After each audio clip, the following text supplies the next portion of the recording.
Endi o'g'il bola uylanguncha kimgadir borgan boshqa qilgan, keyin aytadi, "Voy, men kasalim o'shanda borganda ushlagan ekanman, xotinimga yuqtirib qo'yibman." Testosteron O'zbekiston dunyo miqyosida nomer 1 hisoblanar ekan. Hop, trener aytgan, "Senga mamlaqa steroidlar qilamiz, mamlaqa bo'lasan, kuchli bo'lasan, mushkularing zo'r bo'ladi, boshqa qiladi" degan. O'zi ideal yosh necha yosh uylanishga?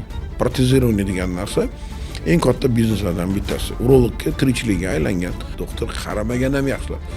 Moya bor ekan, moyagini olib tashlashgan. Что masturbatsiya katta muammo. Shu masturbatsiyadan qanaqa qilib qutuladi? Bola xazgina qolgan xotinni so'yib qo'yish. Chunki pornografiyaga o'rgangan odamlar bitta videoni ko'rmaydi. Ular bitta videoni ko'radi, keyingi safar yangisini ko'rish keladi. Shu keyingi alfa avlod sun'iy intellekt bilan bog'langan avlod bo'ladi. Anchagina dangasaroq bo'ladi bundan ham. Sog'liqqa qanaqa bu narsa? Agar doktor seni pulingni olish uchun seni qarawatgan bo'lsa, qochish kerak. Assalomu alaykum Dilrod Sa'dovich, ustoz yaxshimisiz?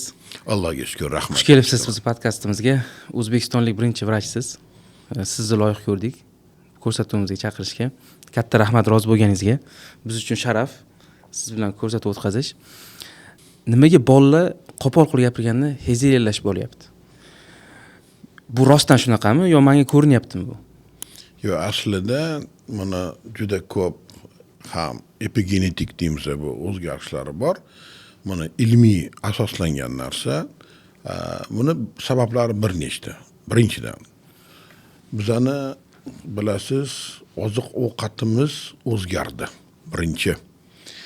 Ya'ni hozirgi qilayotgan produktlar chiroyli bo'lish uchun, uzoq saqlanish uchun tez marketga tez buzilib qolmaslik qiladigan narsalar kerak, boshqalar kerak. Uning ichiga qo'shiladigan ko'p ximikatlar bor. Bu ximikatlar organizmning ichidagi o'zi ishlab chiqarilgan aminokislotalarni yaqin hisoblanadi. Faqat ximik formulasi uni genlar o'ylaydi, men shunaqa aminokislotani topdim deb joyga olib borib qo'yadi, lekin u yerda pustishka bo'ladi, u o'zini ishini bajarmaydi, ya'ni genlarni o'zgarishiga olib keladi. Va ayniqsa aromatizatsiya degan narsalar bor, shakar degan narsa bor, insulin rezistentnost degan narsalar bor. Shunga qattiq salbiy ta'sir qiladi va odamlarda epigenetik o'zgarishlarni chaqiradi. Ya'ni genetik o'zgarish deganda, misol uchun, agar urug'larni yetilishidan olib qaraydigan bo'lsangiz, uni formulalari bor, genlari bor javob beradigan, uni yetilish, o'sha attestat beradigan, yetukli attestatini oladigan davrida, dozirevание bo'ladigan paytida ana o'sha ko'pincha bizga aminokislotalar kerak bo'ladi. O'sha aminokislotalarning hisobiga buzilganligini hisobiga bizda shunaqa provorda kerakli bo'lgan o'sha erkaklik gormonlarning o'rniga bizda ko'pincha o'sha estrogenizatsiya deymiz, shunaqa narsa kelib chiqadi. Endi bu qo'polroq tushuntirish kerak bo'lsa, chunki hamma ham doktor emas, bu narsani tushunib olish qiyin. Demak, shu bizni turmush tarzimizga bog'liq. Keyingisi, hozir bolalarni agar e'tibor beradigan bo'lsangiz, agar ilgari ko'chadan olib kelib olmagan bo'lsangiz, uyga kirib bilan bo'lgan bo'lsa, hozir bolalar yoshligidan telefonda yoki kompyuterda bir narsada o'tiradi. Ota-ona bolasini chalg'itish yoki bir narsa qilish o'rniga qo'liga telefon beradi, boshqa qiladi, shu bilan chalg'isa. Даже kichkina bolalarga hozir o'ylab topilgan o'yinlar bilan boshqa bilan bu hammasi ota-ona o'zini erini bolaga qiladigan o'sha gap so'zini o'rniga o'zi telefonda o'tiribdi, bolasiga ham shu narsani berib qo'yadi. Shu bilan bu hozirgi informatsion texnologiyalarda yashash, virtual hayotda bo'lish, shu narsalar kelib chiqadi. Keyingisi endi video stimulyatsiya deb aytamiz, mana yoshlarning ichida bugun eng katta muammolardan bittasi bu pornozavisimiz. O'sha videolarni ko'rish, o'shalardan foydalanish, o'shalarni hisobiga tashqaridan ko'z bilan ko'rib, fantaziya bilan o'sha yo'q narsalarni, real hayotda bo'lmaydigan narsalarni fantaziya qilib, masturbatsiya qilishlari, mana shular juda katta salbiy ta'sir qiladi. Xo'p, 11 yosh, 12 yoshli bolaga misol uchun hali u balog'atga yetmagan, unda ixtilom bo'lmagan, boshqa qildirmagan, birdaniga hayotda hech qachon bo'lmaydigan o'sha pornoni ko'rib qoldi. Unda juda kuchli o'sha jinsiy qo'zg'alish paydo bo'ladi. O'sha jinsiy qo'zg'alish hisobiga miya masharsani to'g'ri deb qabul qiladi. Shunaqa bo'lish kerak ekan deydi. Ya'ni bizda shakllanish, jinsiy shakllanishga to'g'ridan to'g'ri minus ta'sir qiladi. Bu nimasi? Keyingisi, bizani bolalarni shu tug'ilgan paytida o'zi e'tibori juda pastki jinsiy tarbiya degan narsa bor. Ya'ni jinsiy tarbiya deganda nimani tushuniladi? 2 yoshgacha bolaga qaysi jinsda tug'ilgan bo'lsa, shu jinsining zo'rligini va bu jins unga berilganligi qanday yaxshiligini uqtiriladi. 5 yoshgacha shu jins dunyoda eng zo'r jinsi, yaxshi ham shu jinsda tayyorlagan ekanman. Unga shu jinsiga xos bo'lgan narsalarni unga tarbiyasida miyasiga qo'yiladiki, shu narsa zo'r ekan, yaxshi ekan, san ya'ni shu jinsiga xos bo'lgan narsani tanlashing kerak va shunda san hali yuqori, hali san prinsessasan yoki san botirsan, boshqa qildirib miyasiga kirgiziladiki, shu narsa bo'ladi. Endi mana shu davrda bo'lar bo'lmas o'sha narsalarni o'rniga telefon berasan, anuni berasan, mamuni berasan. Biz tarbiyadan chetga chiqib ketib qolamiz. Jinsiy tarbiyani ikkilamchi, uchlamchi men Amerikada mana ko'pincha bu narsalar bilan shug'ullanamanki, psixologlar shunaqa oxirgi yillarga o'tib oluvdiki, bolalar o'ziga qo'yib berish kerak, demokratik bu qattondir katta bo'lganda qaysi jins tanlasa o'sha jinsda bo'ladi deb.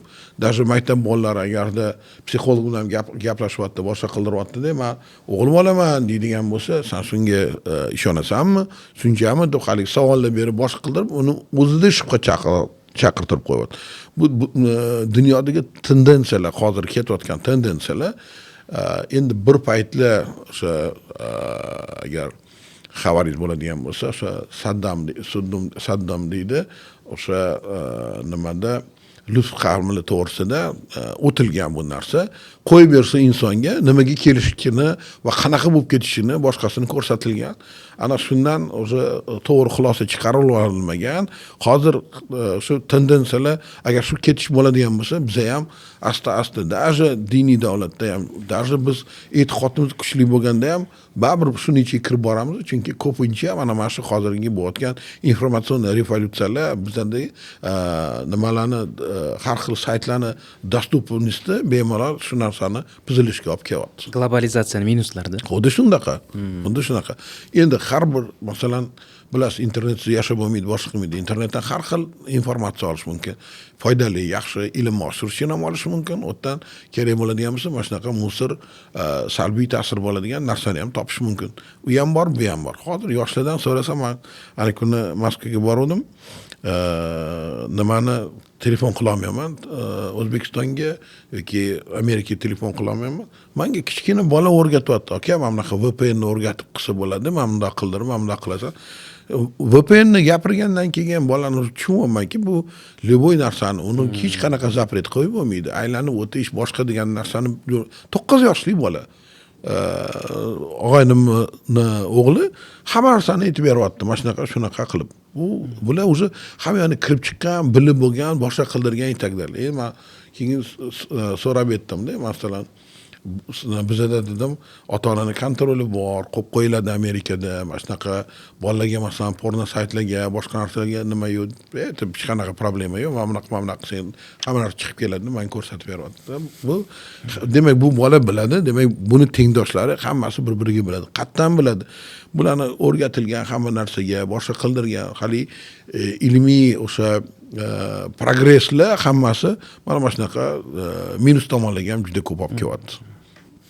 O'zi mana qarang, bolani tarbiya qilayotganimizda bizda paytda o'zingizlarni paytlarda eslasanglar bo'ladi, ertaklar bo'lardi. Qanaqa hali nimani borib o'ldiradi, boshqa qildiradi, u bola giroy bo'lish xohlaydi, unga obrazlar shunaqa keladi miyasiga, shunaqa narsalarni o'qiydi. Ya'ni bola yoshlikdan shu soldat bo'lishi, general bo'lishi, kuchli bo'lishi, boshqasini xohlab shu narsalarni qilgan. Hozirgi narsalarni qarangchi, masalan, bizda tarbiyaviy ahamiyatga ega bo'lgan multfilmlar bo'lardi, ertaklar bo'lardi, boshqa qilib hammasi yo'q bo'lib ketdi hozir. Nima bu? Rынokka o'shali monsterlar men ko'rsam, jinni bo'lib qolaman. Amerikadagi multfilmlarni ko'rib, bu nima bu? Qanaqadir bir ko'pay machalka, anaqa giroy nimaga, no вообще odam tomi ketib qoladi bu narsalarni ko'rsang, boshqa qiladi. Keyin o'shandan qarab aytsangiz bo'ladiki, bolalarni bo'ladigan keyingi bolalarni miyasi qanaqa bo'ladi, nima bo'larkin deb.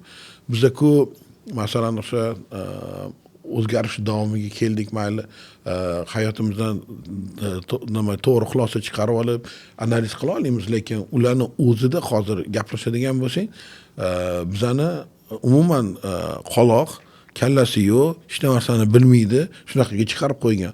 Bizani o'ylayotgan narsani to'g'rimikin ham deb o'ylamaydi. Tarbiya ham bunaqa bo'lish kerak degan narsani o'ylamaydi. Shundan hamma balo kelib chiqayotgani. Siz aytayotgan gaplarni tegida mana shunaqa juda ko'p bo'layotgan narsalar ta'sir qilib bor. Endi siz ko'p avlodlarni ko'rgansizda, mana misol uchun biz millenialmizda, misol uchun millenialmizmiz. Biz undan keyin mana Z avlod chiqqan. Undan keyin hozir mana alfa avlod chiqib kelyapti. Shu keyingi alfa avlod sun'iy intellekt bilan bog'langan avlod bo'ladi. Anchagina dangasaroq bo'ladi bundan ham. Sog'liqqa qanaqa bu narsa? Bilib qo'ying, agar hayotdan hech kim olib tashlamaydi fiziologiya degan narsani. Agar sport bilan shug'ullanmasa, to'g'ri ovqatlanmaydigan bo'lsa, odam baribir hayot davri bu kimyo bilan o'rganadi, hozir mana ming xil narsalar chiqyapti, qanaqa qilib genlarni to'g'irlash, boshqa qiladi. Nimjon, lekin miyani ishlatadi, lekin qo'l jismoniy narsalarga hech qanaqa nima qolmaydi, robotizatsiya bo'ladi, jismoniy narsalarni o'sha apparatlarga, boshqalarga yuqtiramiz. Shu yaqin kelajakda 5-10 oylik ichida uyda shunaqa androidlar har xil bo'ladi, ko'tarib yuradi, o'qiladi, odam bir pasda o'rganadi. Pult bilan o'tirib olib televizorni переключать qiladigan odam hech qachon turib choy damlamaydi, bilib qo'ying. Hamma narsa o'sha keladigan oldida boshqa qanchalik erinchoq bo'lsa, shunchalik unga yaxshi bo'ladi. Harakat qilmasa shu inson harakat qilish uchun o'sha ichidan xohlash kerak. Bizani ortiqcha har qanaqa vaznimiz, o'sha gormonlarning o'zgarishi orqali bizani to'g'ridan to'g'ri o'sha dangasa qilib qo'yadi. Hech nima qilgimiz kelmaydi. Aqlli ishlatsak-ku, pul topsak-ku bo'ldi.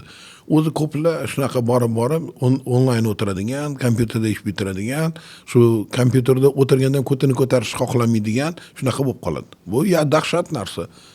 Endi qarang, o'ylang, yilda butun dunyo vrachlar tashkilotining berayotgan informatsiyasiga qaraganda erkaklarda 2.7% ga sog'lig'i yomonlashib, ya'ni gormonlarni yomonlashishi, urug'i sifatini yomonlashi shunaqa bo'lib kelyapti. Biz o'sha bonguryapmiz 2035-40-yillarga borib, erkaklarning ichida o'sha bepushtliklar, jinsiy zaiflik erkaklarning soni 60-70% ga borib qoladi degan. 60-70% ga. Bu yomon dahshat narsa. Agar shu ketish boradigan bo'lsa. Da. Mana o'z o'ylab ko'ringda, hozir 20 yil deb olaylik. Mana hozir 46-yil bo'ladi yoki 15 yil oldin oladigan bo'lsa, agar 2.67 bo'ladigan bo'lsa, представьте, 10 yilda почти 30% degan. Demografiyaga ham katta ta'sir qiladi. Yomon qattiq ta'sir qiladi, albatta ta'sir qiladi. Endi biz nimaga kelyapmiz hozir? Endi odam bir amallab protez qo'yib yoki dori-darmon bilan o'zini jinsiy funksiyasini bajarishga, bu biznes bo'ladi. Qanchalik shu narsa ko'paysa, doktorga yaxshi buni narsani qildiradi. Keyingisi xotinlar hozir tug'ish xohlamayapti. Hozir искусственный matkalar o'ylab topishadi. Surrogat robotdan o'ylab topadi, ko'tarib beradigan boshqalar. Ya'ni tug'ishdan ham qochishadigan bo'lib qoladi. Odamlar bu hamma narsa nimaga olib keladi? Bora bizani xalqimiz yo'q ketadi. Endi odam boygan sari bolani kamroq qilish xohlaydi. Bu butun dunyoda ma'lum narsa. Kim o'sha sotsial ahvoli zo'r bo'ladigan bo'lsa, kam bola.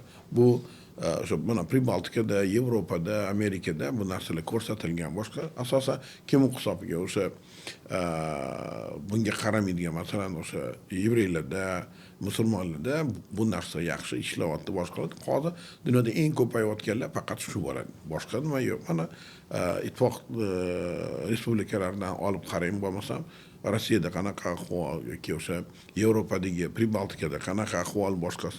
Eng katta hozir o'sha ko'payish bizning O'rta Osiyoda, Tojikistonda, Qirg'iziston, O'zbekiston eng ko'p mashnaqa nima ko'payayotgan xalq hisoblanadi. Boshqalari o'sha уже demografik krizga uchrab bo'lgan. Hozir bu muammo o'sha davlat urovida katta aniqlat. Men Estoniyaga yaqinda konferensiyaga borib keldim. Mana o'sha Estoniyada o'z bongir yotishibdi, chunki 1:1, ya'ni tug'ilish agar 2 dan kam bo'ladigan bo'lsa, bilib qo'ying, er xotin uylandi, bitta bola bo'ladigan bo'lsa, 50% ga kamayib ketadi. Shu nimani o'zida tushunayotgan bo'lsangiz. 1:1 degani bu haligi juda kam rivojlanish degani. Agar 2,5 bo'lmaydigan bo'lsa, demak progressi yo'q boshqa. Endi o'lishi bor, bolalarning har xil nimasi bor, boshqasi bor. Ularni hisob oladigan bo'lsangiz, bular qirilib ketadi xalq. Bir yildan beri mediadamizda endi biz. Instagram ko'p videolar chiqaramiz, ayniqsa shu vitaminlar tanqisligidan. Keyin shu jinsiy mavzuda aynan vitaminlar deb chiqarsak, misol uchun, mana bu vitamin bilan bu, misol uchun, aminokislotan ichsang potensiya yaxshilanadi desak, o'sha video avtomatik 1 million prosmotr, 1,5 million prosmotr bo'lib ketadi. Keyin shundan bildimki, men oldin bilmasdim shu bu darajadagi dolzarb mavzuligini. Testosteron O'zbekiston dunyo miqyosida nomer 1 hisoblanar ekan. Hop, qaysi laboratoriyada aniqlagan bu to'g'risida men ham konferensiyada gapirib berdim. Shunaqa daro aytib berishdi. Qaysi laboratoriyada aniqladik bunaligini? Bizda bitta ham laboratoriya yo'q, o'sha xalqaro tasdiqdan o'tgan, sertifikatlangan. Ko'p laboratoriyada shunaqa noto'g'ri ko'rsatkichlar eng yuqori deb ko'rsatishyapti. Lekin tug'ilishga qarab turib, bizada tug'ilishga qarab turib ham bo'ladi. Demak, bilasizki, 2 marta, 3 martadan agar jinsiy aloqa bo'lmaydigan bo'lsa, tug'ilish degan narsa bo'lmaydi, homila bo'lmaydi. Demak, bular 2 ta, 3 tadan ko'proq yasharkan, bularda uroveni yaxshi ekan degan narsani olib turib, bu statistikaga tiqilgan. Ya'ni tug'ilishdan kelib chiqadi. Faqat O'zbekiston emas, Tojikiston ham, Qirg'izistonda ham shunaqa ahvol bor, ya'ni ancha yuqori o'rinlarda turadi. Afrika davlatlarida ham bor, misol uchun. Endi hozir Afrika davlatlarida ancha orqaga tushib qolganining sababi oziq-ovqat tanqisligi, o'sha ekologiyani tanqisligi juda kuchli bo'lib ketib qoldi va shuni hisobiga ular ancha orqaga o'ringa tushib, bizanikilar ancha oldinga o'tib ketib qolishdi. Endi shu avlodlarni ko'rdingiz, mana endi alfa avlodni ham xudo xolasa ko'raylik katta bo'lishini. Endi baribir uydagi tarbiyaga kelib bog'lanar ekanda ko'p narsa. Albatta, albatta. Mana qarang. Shu yemo-ichmoga juda katta narsa. Mana siz aytayotgan narsalar ham vitamin deganlaringiz yoki aminokislotalar, mashq qilinayotgan narsa. Foydali yog'lar. Ovqatni ichida o'zi zaminimiy, nezaminimiy aminokislotalar bor.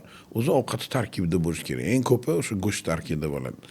Bizani o'zbeklar bilasizmi qanaqa yashab qolishgan. Bizani O'zbekiston issiq bo'lgan, bu xalqida yashaganlar qovurib ovqat yegani uchun o'shalar atravleniya bo'lmagan, o'lib ketmagan, ovqati buzilib qolmagan. Shu qovurib yegan o'zbeklar uzoq payt yashab qolgan boshqalarga nisbatan. Kimni o'sha ratsionida agar qaynatilgan shunaqa tez buziladigan ovqatlar bo'lgan bo'lsa, ular qirilib ketgan. Shunaqa qilib biz tabiiy tanlash bilan mana bizani hozirgi sartlar deb aytishadi. O'zi ko'proq o'sha sartlarni avlodi biza. Shu sartlar ko'pincha kuxnyasini olib qaraydigan bo'lsangiz, bular qovurib ovqatlarni yeydigan bo'lgan va shu nimani masalan go'shtlarni quritishgan, boshqa qilishgan, saqlash qiyin bo'lgan, xolodilnik bo'lmagan-ku, nima qiladi bechoralar. Shu yoqqa qarab ko'mishgan, xumlarga yog'larni ichiga ko'mgan. U ham bir konservatsiyani bitta yo'llari, lekin ularni ichiga hech qanaqa ximiya degan narsa bo'lmagan, boshqa qildirmagan. Bizda muammolar qachon boshlandi? Mana shu paxta dalalariga bolalarni olib chiqtish, o'tda o'sha nimani deforantlarni ishlatish, har xil nimalarni, ximiyalarni ishlatish, bolalarda o'sha jigarda muammolar bo'lish, o'sha zaharlanish degan narsalar o'sha bizani yoshlikdan boshlangan narsa, bong'urib kelardi. Mana Xudoga shukr, hozir o'sha bolalarni unaqa paxtaga olib chiqish yo'q, uni terdirish yo'q, boshqa yo'q. Bolalarning sog'ligiga juda qattiq qaralyapti. Bunaqa narsalarni o'zi tushundik. O'zimiz chunki shunda katta bo'lganmiz-da, bu narsani ko'zimizdan ko'rganmiz. Hozir rahbarlar ham hammasi shu narsani juda yaxshi bo'ladi, o'zimdan ham ko'rgan va bundan qutulish, ya'ni mana shu paxtaga qaramlikdan qutulishni o'ylashda, endi yangi texnologiyalar kirib, boshqa qildirib, insonni o'tda hozir kim 21-asrda o'rtalari bo'lyapti, o'sha 25dan u yoqqa o'tdik, o'sha o'rtaga qarab ketdik. 50-yilgacha 26 bilan o'sha o'rta hisoblanadi. Kim mana shu uyda robot ishlatayotgan bo'lsa-ku, paxta dalasida qo'l mehnatidan kimdir bola yoki kimdir terib olish kerak. Bu juda katta muammolar hisoblanadi. O'sha narsalar bo'lmasligi kerak. Endi baribir ximiya ishlatiladi, boshqa qildiriladi, lekin insonga o'sha ziyoni bo'lishi kerak. Juda ko'p kompaniyalar to'g'ri ximikatlarni chiqarishadi.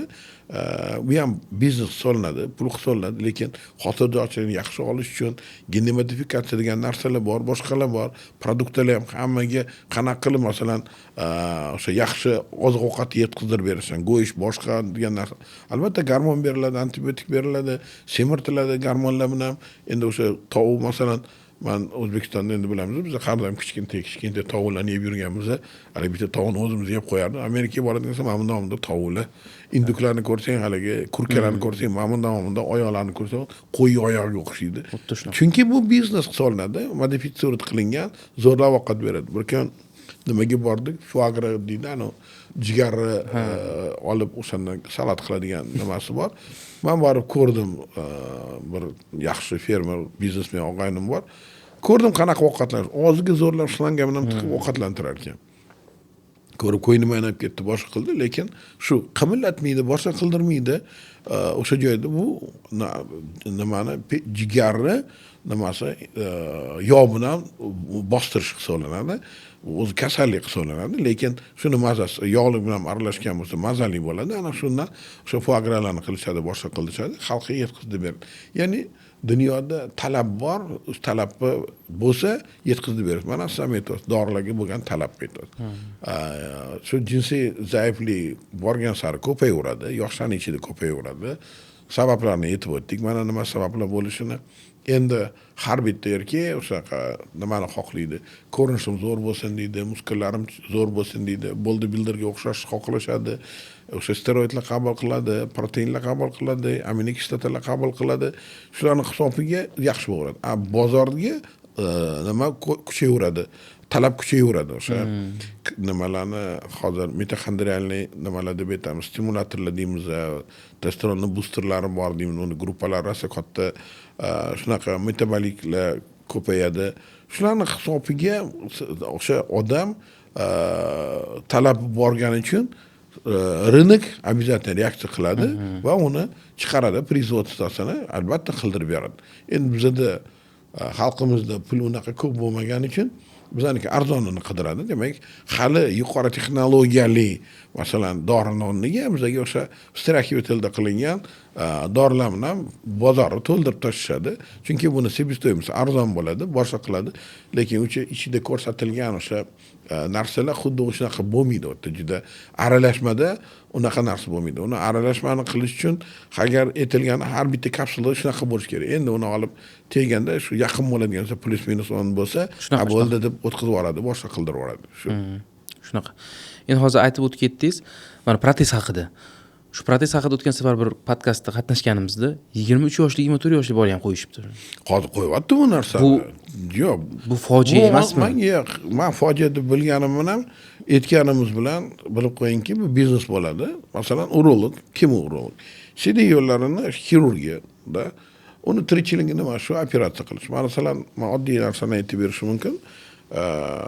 Oddiy varikatsiyalar operatsiyasi bor. Kerak emas o'zi dunyoda uni kelishilgan nimasi bor, ikkita holatda qilish kerak operatsiyani. Faqat agar moya qurib qolayotgan bo'lsa yoki o'ta og'riq bo'layotgan bo'lsa, tromboz bo'layotgan bo'lsa deb aytiladi. Qolgan holatda dokazat qilish kerak, shu qanaqadir protsess chaqirayotgan. Lekin urolog tirikchilik agar buni qilmagin deydigan bo'lsa, nimadan tirikchilik qiladi? Обязательно shu narsani oladi qiladi. Bugun hozir protezирование degan narsa eng katta bizneslardan bittasi. Urologga tirikchilikka aylangan.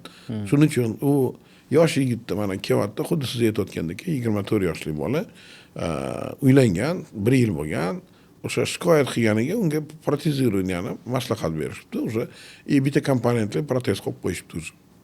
Bir komponent 3 komponentli bo'ladi deyishdi uni. Shunaqa uni knopkali bo'ladi deyishdi. Knopkali. O'zi asli 3 ta komponentligi bor o'sha nima bilan. Endi boshqacha aytsam, nima gelni nakachit qilasan, ereksiya bo'ladi.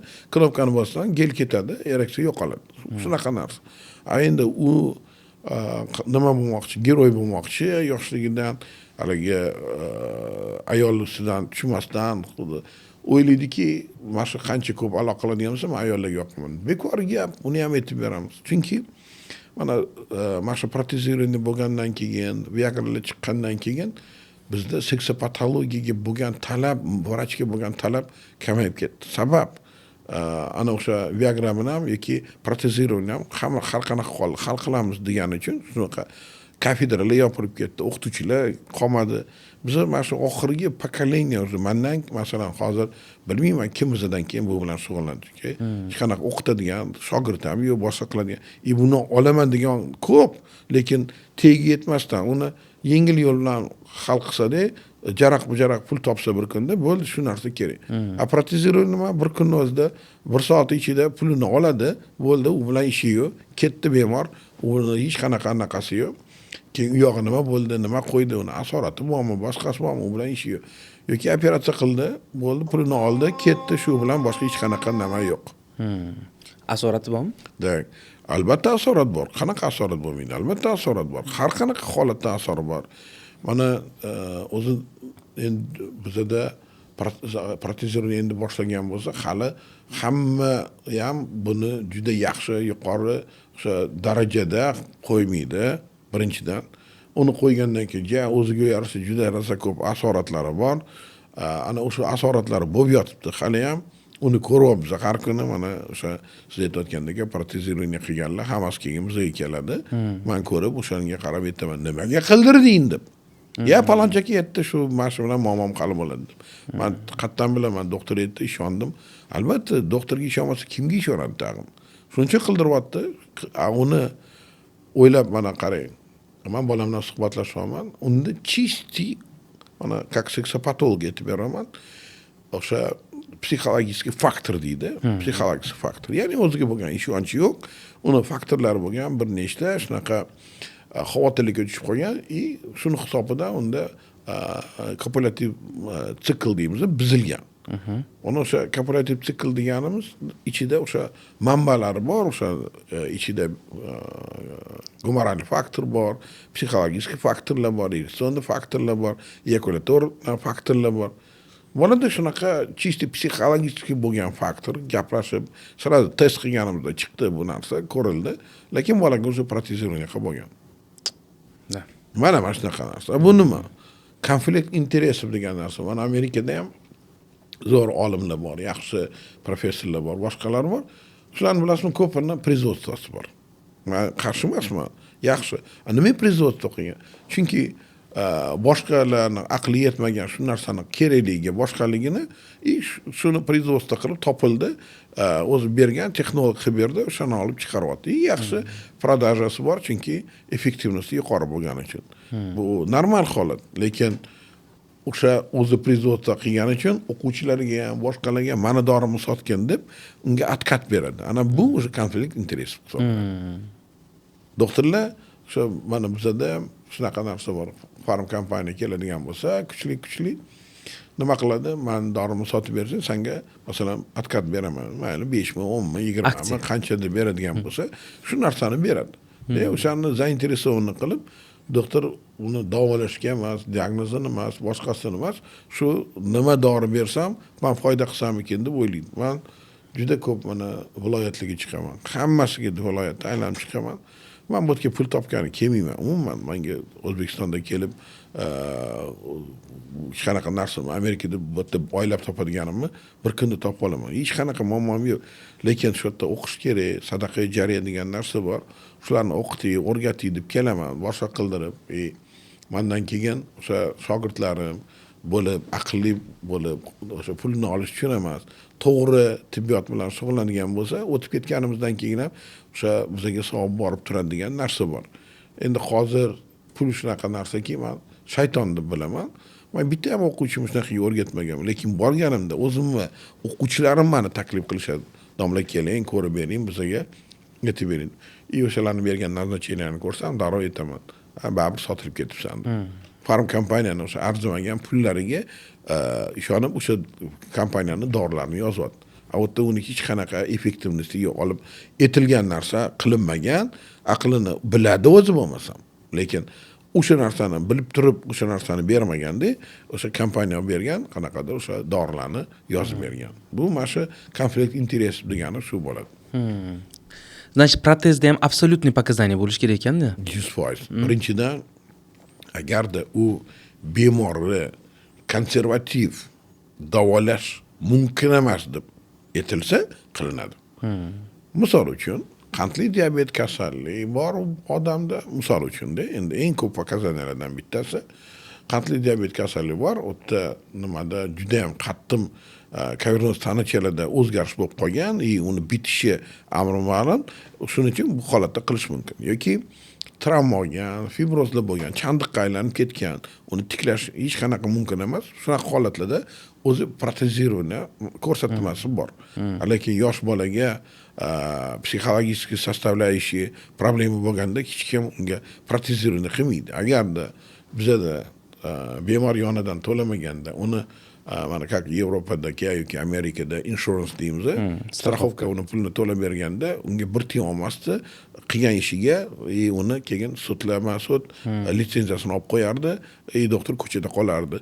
Amerikada nima doktor kallasiga bunaqa narsa kelmaydi, yo'q narsani guidelines deymiz, o'sha bizning rukovodствоda yo'q narsani, qo'llanmada yo'q narsani, maslahat berilmagan narsani hech kim gapirmaydi. Hamma o'zining litsenziyasini yo'qotib qo'yishdan juda ham qattiq qo'rqadi va faqat bor doказанный narsalarni qildirib beradi. Shunda hamma gap. Pul uchun qilinayotgan narsa, men ko'p joyda aytadigan bo'lib qoldim shu narsani. Agar doktor seni pulingni olish uchun seni qarayotgan bo'lsa, qochish kerak. Endi tibbiyot samimdaylar arzon bo'lmaydi. Nimaga? Diagnostika degan narsa. Uni оборудованияsi bor, uni reaktivi bor, boshqasi bor. Mana bugun shunaqa holat bo'lyapti. Chiroyli bir qiz olib kelishdi, boshqa qildi. Shunchadan biri tekshiruvlardan o'tgan, boshqa qilgan, lekin bitta tekshiruvga o'sha pichoqga ilinadigan tekshiruvdan o'tmagan. Оказался это мальчик, во-первых, qiz bola emas, o'sha mальчик вообще qaramagan, hech kim u narsaga ham qaratib o'tdi. Qilingan qora eskicha o'sha kreativ qilgan, topa olmagan o'sha narsani, chunki o'tda Sky degan искусственный intellekt bilan qilinadi bu narsalar. O'tda qilingan xatolarni hammasini ko'rsatib beradi. Keyingisi laboratoriyalarda tekshirishlar qilinganda, o'sha laboratoriya ham hech qanaqa tasdiqdan o'tmagan, внешний kontrol degan narsalar sertifikati yo'q laboratoriya o'sha qilgan. Doktor uni e'tibor ham bermagan. O'zi bizning doktorlar bu to'g'ri kelyaptimi laboratoriyaga, to'g'ri kelmayaptimi? Qo'limga osib aytaman, hech qachon bunaqa bo'lish mumkin emas. Bir-biriga hech qachon to'g'ri kelayotgani yo'q. Bunaqa holat bo'lmaydi bemor deb aytaman, laboratoriya bir tiyinga qimmat ekan deb. Shunaqa narsa bor, keldi, ko'rdik shu narsani. Men juda ham qattiq shu tajribga tushdimki, bu narsadan nimaga 21-asr-ku, mana 26-yil boshlandi. Men bugun bo'layotgan narsani aytib beraman. Endi o'sha agar bolani o'sha o'zi o'g'il bola ekan, kichkinaligida bilinganda, boshqa qilinganda, o'sha paytda to'g'ri gormonzamist terapiya qilinganda, boshqa qilganda yaxshi bo'lardi. Buni ahmoqlik qilganlarni aytaman. Randomida ko'rishgan, uni o'sha aytgan qiz bola ekan degan, unda butini ochib, buni doktor qaramagan ham yaxshilab. Moya bor ekan, moyagini oldirib tashlashgan.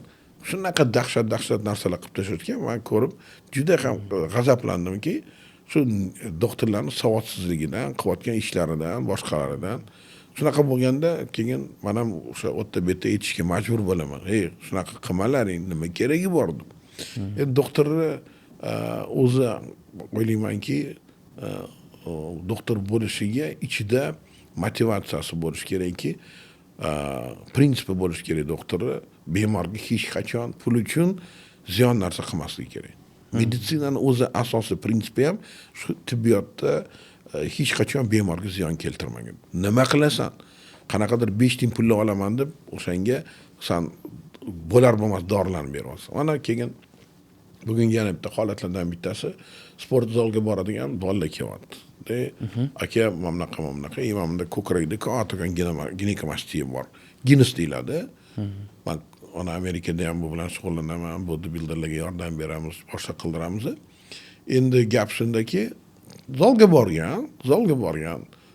Unga trener kelgan, trener aytgan, senga mamnaqa steroidlar qilamiz, mamnaqa bo'lasan, kuchli bo'lasan, mushkularing zo'r bo'ladi, boshqa qiladi degan. Endi bola ham hamma qilib yurgan ekan deb trener aytibdi deb o'sha narsani olgan, qilgan.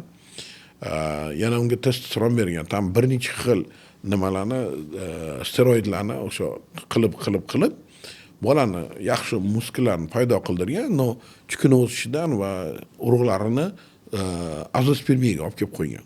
Keyin bola uylanadi, bilmaydi. O'shaqa bo'lganini ham boshqasini ham farzand bo'lmaydi, boshqa qilmaydi. keyin o'sha doktorga murojaat qiladi.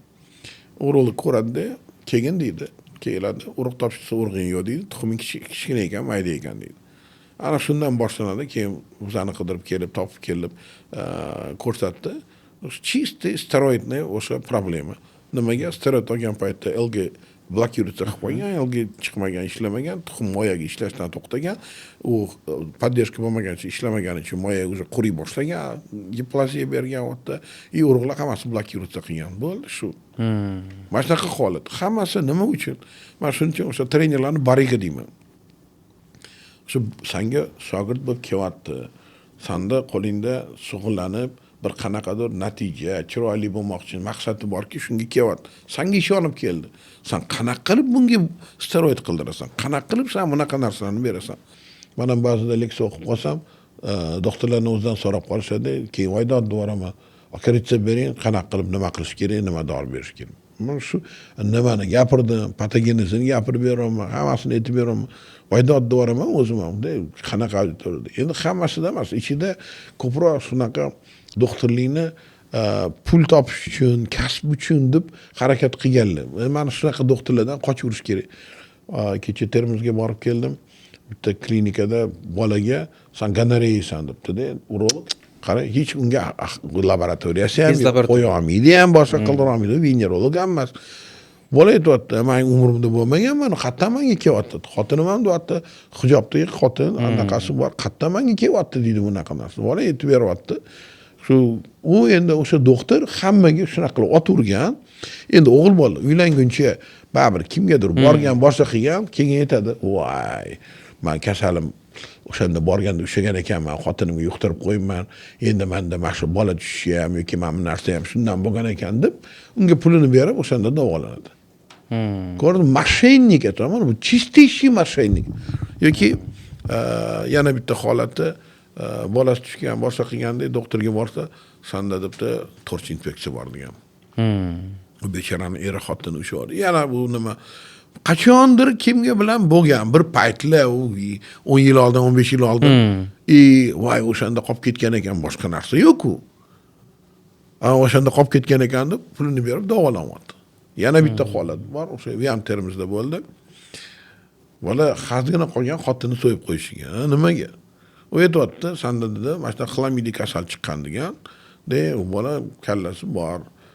Ilmi tolib bola, umrida hech qanaqa nimaga, men aytibdi, menga aytib beradi. Dilmurod aka deyapti. Men deydi, ko'chada yursam, haligi sal ochiqroq ayol bo'lsa deydi, men teskari qarab o'tib ketaman deyapti. Men qo'rqaman xudodan deydi. Televizorda hech qachon ko'rmayman. Tim bo'lish jurnallarda ko'rmayman, men hech qachon beganaga bormaganman. Demak, qayerdan bo'ladi deyapti. Demak, meni ayolim demak yurgan ekan deyapti. Meni miyamga xayol kelyapti deyapti. O'sha xuddi nimani men shayton bilyapman deydi. O'zim deyapti, dayus bo'lib qolmaydi, shu narsani to'xtatmoqchiman deyapti, lekin xayolimga kelyapti, xuddi meni ayolim birov bilan yurgandagi narsa ko'zim oldiga kelyapti deydi.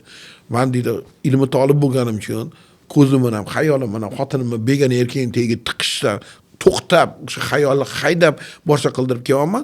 Menga aytibdi deydi, qara xotinim ham bunaqa, meni jahlimni chiqaryapti deydi. Даже misl keldi menga deydi, so'ygin deyapti. Ko'rasan, mana qanchalik holatga bormoqda. Nimadan yuqqan bo'lish mumkin uxlamaydi endi? Bitta hech qanaqa uxlamaydi yo'q o'zi. Qara, men aytib beraman. O'zi qilingan analizni o'zi g'irt noto'g'ri analiz. IFO degan analiz qilibdi. IFO degan analizni endi qanchalik u antitela bo'lgan boshqa qilgan laboratoriyasi, men aytaman, risuid bo'lman. Hech kim kontrol qilmagandan keyin buni nimaga yozding demasa, uni javobgarligiga hech kim tortmaydigan bo'lsa, o'sha kelgan narsani yozib yotibdi-da. O'sha dunyoda o'zi laboratoriyalar hammasi sertifitsirованный bo'lish kerak. Men bir paytlar katta pul ishlatib, chaqirtirib, o'sha ISO deydi, ISO sertifikatlari oldirib, boshqa qildirib, o'qitib, hammani aytaman, jinnimi deydi, shuncha pul ketqizib, nima qildiryapti. Dunyoda boshqacha yo'li yo'q. Laboratoriyani aniq bo'lmasa doktor qanaqa qilib ishini qiladi. Ertaga o'zingni ona yoki okang bitta hamtasiga bir narsa o'qisa, haligi chala pulchi laboratoriyada qilingan narsa bilan bergan narsani o'zing o'ldirib qo'yishing mumkin. Mana shunaqa narsa. O'ta xlamidi bo'lgan emas hech qanaqa, bo'lmagan ham. Uni qanaqa dokazat qilib berdi keyin. Men aytdim, klinikaga kelgan, Toshkentga dedim. Toshkentga keldi. Bizda Mashni ishi genetik laboratoriyamiz bor, PC laboratoriyamiz bor. Mana Covid paytida ham biz o'zimizni Covid laboratoriyada juda ko'p anaqa analizlarni qilib berganmiz, boshqa qildirganmiz, KT-larni ishlatganmiz, boshqa. Endi kerak paytda juda ko'p nimalarga yordam berganmiz. Ana shu PC laboratoriyada ko'rdik. U yerda ham kачественный bo'lgan bo'lsa ham ko'rsatib beradi. O'sha antitela 1 gram hech qanaqa antitela yo'q. Hech qanaqa yo'q. Bo'lgan ham emas hech qanaqa. Ammo aytdim, uspokойся. Sanda hech qachon bo'lgan emas bu narsa. Miyangdan chiqaraver. O'sha sani pulingni olaman deb, shu narsani yo'q narsani aytib, davolagan, shunga sani puling ketgan deb. Boshqa hech qanaqa narsa. O'zimiz sodda biz, aytaman, bir narsa qilganmiz qachonda, xavotirligimiz bo'lgan, shu narsani ushlab olgan, bular tirikchilik qilgan. Hammaga shu sanda gandarey deyvergan, o'tirgan. Men bolaga kelganda bu bo'lmagan. U rasa sport qildim deyapti, boshqa qildim. Lekin shu boyaga gapiraverganda fobiya holatiga kelib qolibdiki, qo'rqib qolgan. Menda shunaqa jinsiy aloqadan o'tadigan kasallik bormi? Fobiya holatiga tushib qolgan bola. Da, yomon bo'pti, lekin agar shunaqa bo'lgan bo'lsa, menda praktikamizda shunaqa narsa bo'lgan. Hamkasbim o'sha yoshlik paytda edi, men ko'zmen dispanserda ishlaganman. Shu paytda hamkasbim aytadi, sanda gonorreya bo'lgansan deydi bolaga. Endi ko'ramiz, siflisga ham qaraymiz deydi. Sanda yotmasdan bo'lgan bo'lsa, u nimada venerologiyada uni qiladigan ishi o'zi shu. Lekin o'sha qo'rqitib qo'ygan, psixikasini tushungan emas, boshqa qilmagan. Bola uni oldan to'g'ri borgan uydan hamma kiyimlarini yoqib, o'zini osganda xat qoldirgan. Men shunaqa hammanglarni kasal qildim, anaqa qildim, amnaqa qildim. Bu o'sha odamni shu depressiv holatida yotgan, o'zi xavotirlikda yotgan, shu ko'rayotganda bemor bilan gaplashayotganda nimaga doktor suhbatlashish kerak? O'sha qanaqa holatda, miyasi, psixikasi nima holatda, bunga katta e'tibor berish. Sani oldingdan chiqib, sani gaping bilan o'zini bir narsa qilib qo'ymaslik kerak. Bu doim yonimizda turish kerak. Keyin biz yoshlar ham ko'p kuzatadi. Hozir aytib o'tdingiz, shu masturbatsiya katta muammo. Shu masturbatsiyadan qanaqa qilib qutuladi? Masturbatsiyani o'sha mana qarang. Men o'zi dunyoda hech kim shug'ullanmaydi bu narsa bilan. Bu ham biznes hisoblanadi. Masalan, Amerikada pulli kanallar bor. O'sha porno kanallar bor. Yozilasan yoki pulni to'lab olsang, darrov senga ochib yuboradi. 3 ta, 4 ta yoki xohlasang 10 talab ham senga beradi. Har kuni yangi kino bo'ladi. Chunki pornografiyaga o'rgangan odamlar bitta videoni ko'rmaydi. Ular bitta videoni ko'radi, keyingi safar yangisini ko'rish keladi. Agar o'sha bitta kinoni ko'radigan bo'lsa, u hech qanaqa interes chaqirmaydi, boshqa qildirmaydi. Ko'rgisi ham kelmaydi. O'sha ular almashadi o'rtoqlaridan bir paytlar. Bizning yoshlik paytimizda, video kassetalar chiqqan paytda bir-biriga kassetani olib borib berib, kasseta almashtirib, ko'rish shunaqa yurishgan, shu kassetalar mana shunaqa aylanib yuravergan, bir-biriga almashtirib. Chunki odam o'sha porno ko'rganda juda kuchli, yaxshi nima oladi, возбуждение oladi, lekin o'sha u ayolga boshqa unda xohish bo'lmaydi. O'zi yangisini xohlaydi. Har gal yangisini xohlaydi. O'ylangandan keyin nima bo'ladi? Bitta xotin bilan turish kerakmi? Yengisi yo'q. Har kuni hech kim unga yangi xotin olib bermaydi. Hayotda yo'q. Demak, o'sha menda shanba oddiy kunlari ko'pincha shu narsa boshlanadi. Dilmurod aka bo'lmadi, sharmanda bo'ldim, o'zim osaman, o'zimni qo'yaman, nima qilaman, tez yordam bering, aka bunlar nima qilaylik. Men skoriy bilan bu yerda borib qiladigan narsa emas. To'ydan oldin, во-первых, narsani hal qilish kerak. Ereksiya yo'q to'yda. Ereksiya yo'q. Nimaga? U birinchidan o'zi xayolida borki, men o'ylansam, ana masturba qilib yuribman, kino ko'rib, boshqa qildirib, xotinimga turmaydi degan narsa miyasiga keladi. Miyasiga keldi degan bu kodirovание deydi bizning tilda. O'zini o'sha vaqtga, o'sha kuniga kodirov qilib qo'yib bo'lgan o'zi. Unda xavotirligi bor. Kelinni oldiga kirayotganda o'zi oyoq qo'l charchab, boshqa qildirib boradi. Hech qanaqa возбуждение bo'lmaydi. Chunki o'zi qo'rqishi bo'lgani uchun bu narsa. Bu чисто psixologik omil. Даже siz jinsiy hayot bilan yashab yurgan bo'lsangiz, o'zingizga uverenli bo'lsangiz ham, shunaqa bir ayol sizga kelib, "Kelman bilan bo'lgin" deb sizni zo'rlab harakat qiladigan bo'lsa, siz o'zimni ko'rsataman deb unga yotaman deganingizda, o'sha zahoti sizda ereksiya yo'q bo'lib qoladi. Erkak kishi hech qachon majburlab aloqa bo'ladigan bo'lsa, xohishi bo'lmaydi. o'zi xohlash kerak. Inisiativa doim erkak kishidan bo'lishi kerak. Erkak kishidan inisiativa bor, xotin kishi yo'q desa, undan iborat ko'proq ovoz berish deyni bo'ladi. Agar xotin kishi "Ke, men bilan bo'lgan narsani xohlamayman" deydigan bo'lsa, qochadi undan. O'sha bu обязательствga kirib qoladi. Keyin sirasi buni eplolmaymanmi, eplolmaymanman degan narsa kelib qoladi miyasiga. Sizni xotiningizdan yotganda hech qachon xayolingizga unaqa narsa kelmaydi-ku, men eplaymanmi, eplamaymanmi, har doimda o'sha preludiya bilan, boshqa bilan xursandchilik bilan o'tadi bunaqa. O'zi bayram bo'lish kerak har qatda.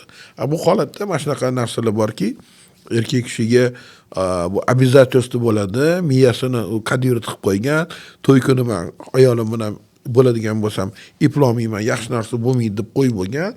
Programma o'sha kuni kelganda o'sha yuzaga chiqadi. Kadirovni o'zini nimasini qiladi, hech qanaqa o'tda ishlamasi bo'lmaydi. Endi keyingi sababi, chunki sen kino ko'rib o'rganib yurding, har kuni yangisini o'rganib, senga yotgan xotin nimani senga возбуждение beradi.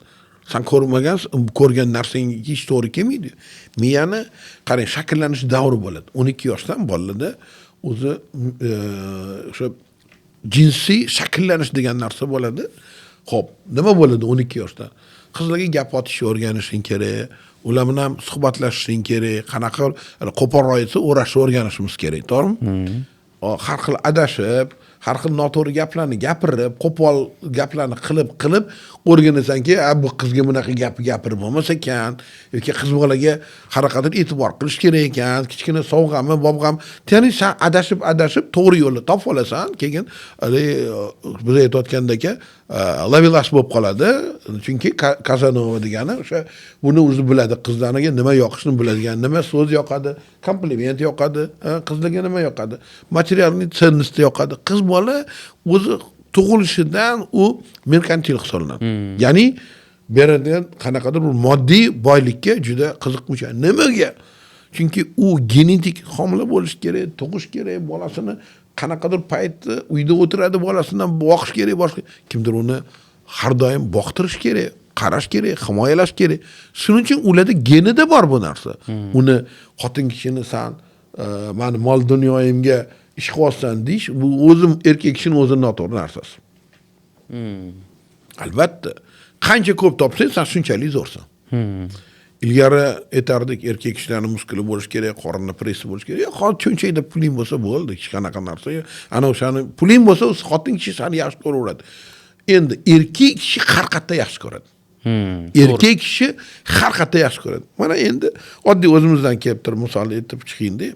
Mayli qizingni erga bergandirsan yoki jiyanlarni bittamtasini erga bergansan, nima qilishadi xotinlar doim gapiradigan, u bola falon joyda ekan, falonchini o'g'ri ekan, pistonchini materialniy tomonlarini aytib beradi. Chet elda o'qib kelgan ekan, bu topag'on ekan, mashinasi bor ekan, uyi bor ekan. To'pa-to'g'ri. Nimaga? Chunki shu o'g'il bola-chi, unga baribir yaxshi ko'rsa, chiroyli bo'lsa bo'ldi. Otasi kim, mamasi kim, puli bormi, yo'q. Alfonslar yo'q emas, bor alfons baribir ichida, erkaklarning ichida ham alfonslar bo'ladi. Shunaqa hali boya aytayotganingizdek, gaylashib ketgan, boshqa qilgan yoki miyasida faqat rashyot bilan harakat qiladigan, boshqa qildiradigan. Men juda ko'p bunaqa alfonslarni ham ko'rdim hayotimda.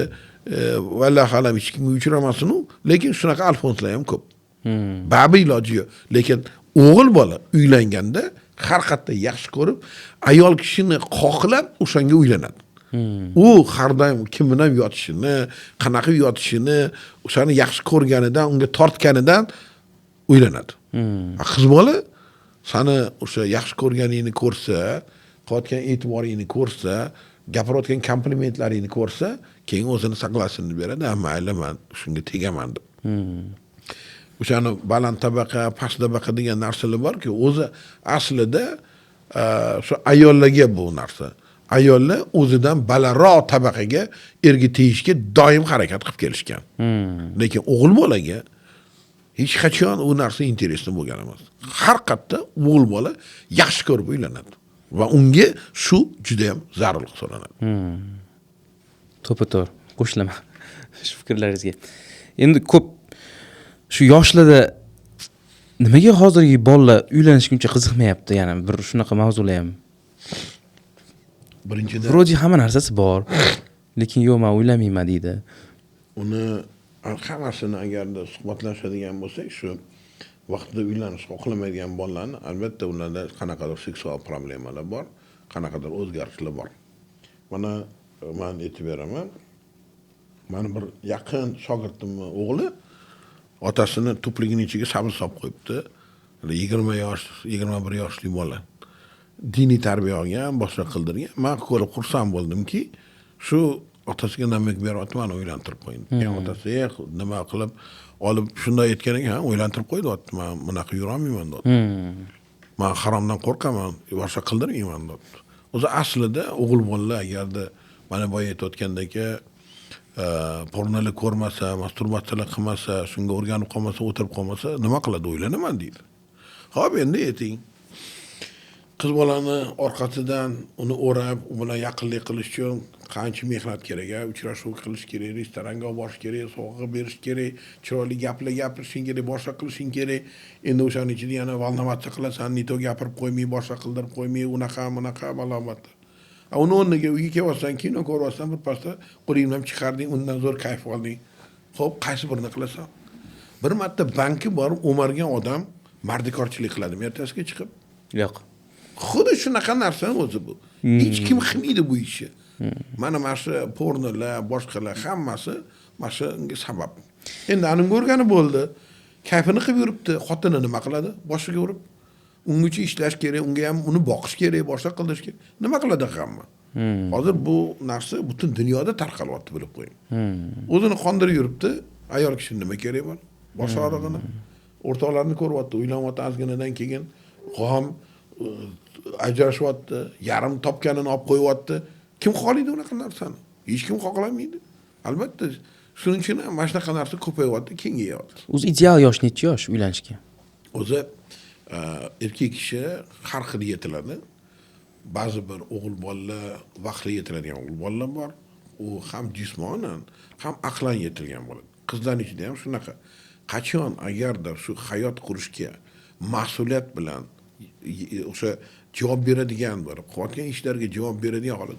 Mana o'xshab o'rtog'imni hamkasbim o'g'li to'g'risida aytib berayotganda bekor gapirib to'lgan, ответственный, hozir bilasizmi? Mana o'sha ikkita bolasi bor, katta bolalari bo'lgan. Ilmiy o'qishda yuribdi, boshqa qildirib yuribdi. Ancha hayotda o'sha intilib, o'sha ayoli bilan birga nimaga ancha narsalarga erishib oldi. Chunki bu bola eskidan o'sha nimani oldiga qo'ygan, o'zi hayotini ham biladi, yetilgan. Mana shu yoshimda uylanishim kerak ekan dedi, buna qilib yura olmayman dedi. Chunki u kapaki qilmagan umrida, haqiqatda. Ixtilom bo'lgan, shu narsa kelgan. Meni xayolimga begona qizlik kiryapti, nikohim yo'q, men bunaqa yurish xohlamayman degan anda o'ylantirib qo'ying dedi. O'zi to'ppa-to'g'ri shunaqa bo'lsa, qiz bolani ham o'g'il bolani ham vaqt o'sha berib yuboriladi. Agar shu nimaga yetgan bo'lsa, jismonan va aqlan shu narsaga yetilgan bo'lsa. Ba'zi bolalar bor, infantil deymiz. Mana menda vaginizm ham juda ko'p davlatlardan kelishadi. Qozog'iston, Turkmaniston, Tojikiston, Qirg'izistondan juda ko'plar kelishadi. Vaginizm bo'yicha bu bilan hech kim shug'ullanmaydi. Mendan boshqa o'zi menimcha hech kim shug'ullanmasa ham kerak. Shu vaginizm nimaligini tushuntirib ketaylik. Vaginizm degani bu jinsiy aloqani bo'layotganda qiz bola qo'rqqanidan qinni yopilib qolishi va o'g'il bola u bilan yaqinlik qila olmaydi, tashqariga oqib ketadi.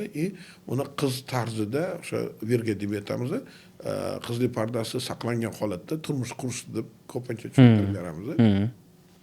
Bu to'g'rida men jinsiy hayot kanalimizda YouTube'da ko'p berganman, boshqa qildirganman tushunchalar. Shunaqa vaginizm bilan keladi boshqa qiladi. Bu nima o'zi vaginizm? Bizda shu bir paytlar o'sha Serbskiyada men Moskvada o'qiganman, boshqa qilganman, seks patologiya kafedra bor, boshqa bor. Aytiladi infantil deydi, ya'ni hali bola miyasi yetilib kelmagan shu nima paytiga yaqinlik qiladigan paytiga yetib kelmagan qo'rqish bor. O'zi qizlarda prirodadan o'sha hayotda tug'ishdan, birinchi kechadan xavotirlik degan narsa bor, lekin mana shularda shunaqa infantil holat bo'lgani uchun shunaqa narsalar bo'ladi. Men aytaman doim, vaginizm davolagandan keyin bu yerga uni zaxiralarini ham ko'rish kerak, miyasini ham to'g'irlash kerak, gipnoz ham qilamiz, boshqa narsani qilamiz.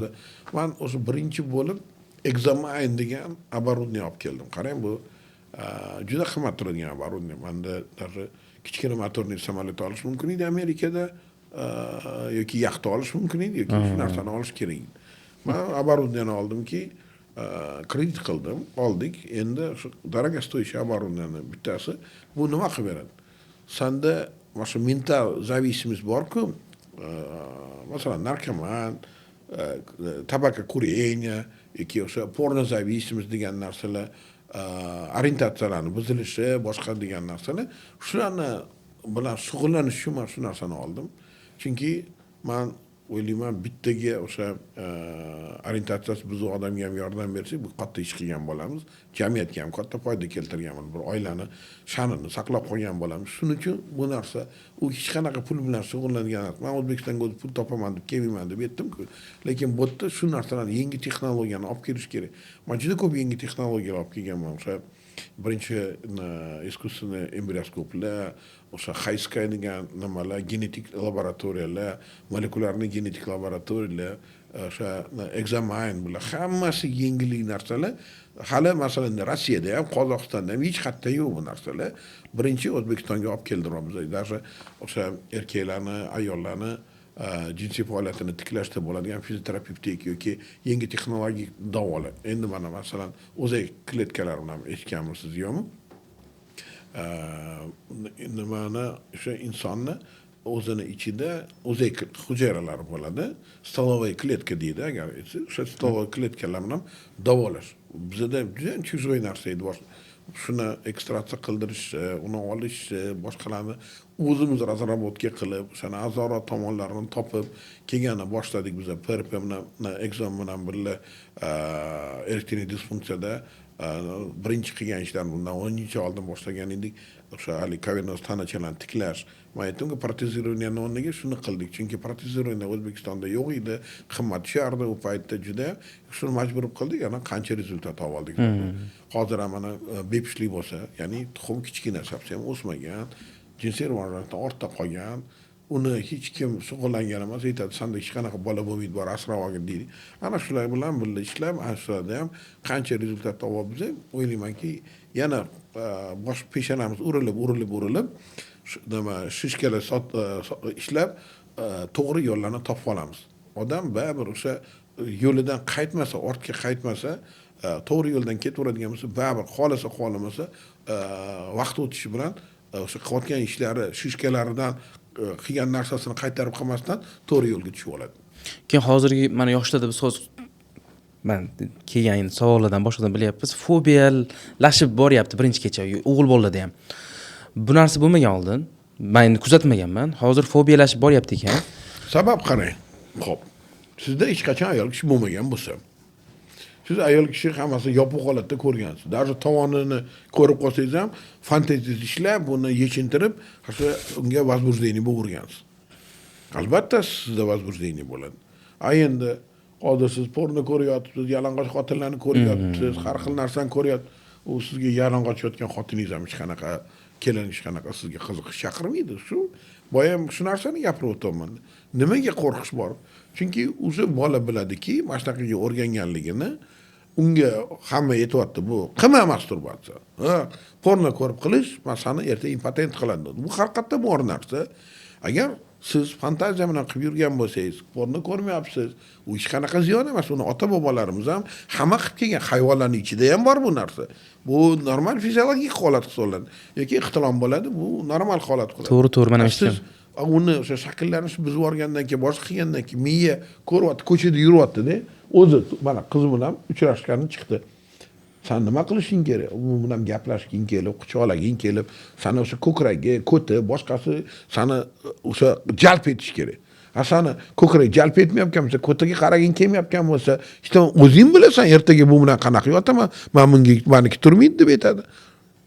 O'zi menga qaragin, ko'chada ketayotgan bola, yosh agar o'shaqa nima bo'lmagan bo'lsa, chiroyli ayolni ko'radigan bo'lsa, unda ereksiya bo'lishi kerak.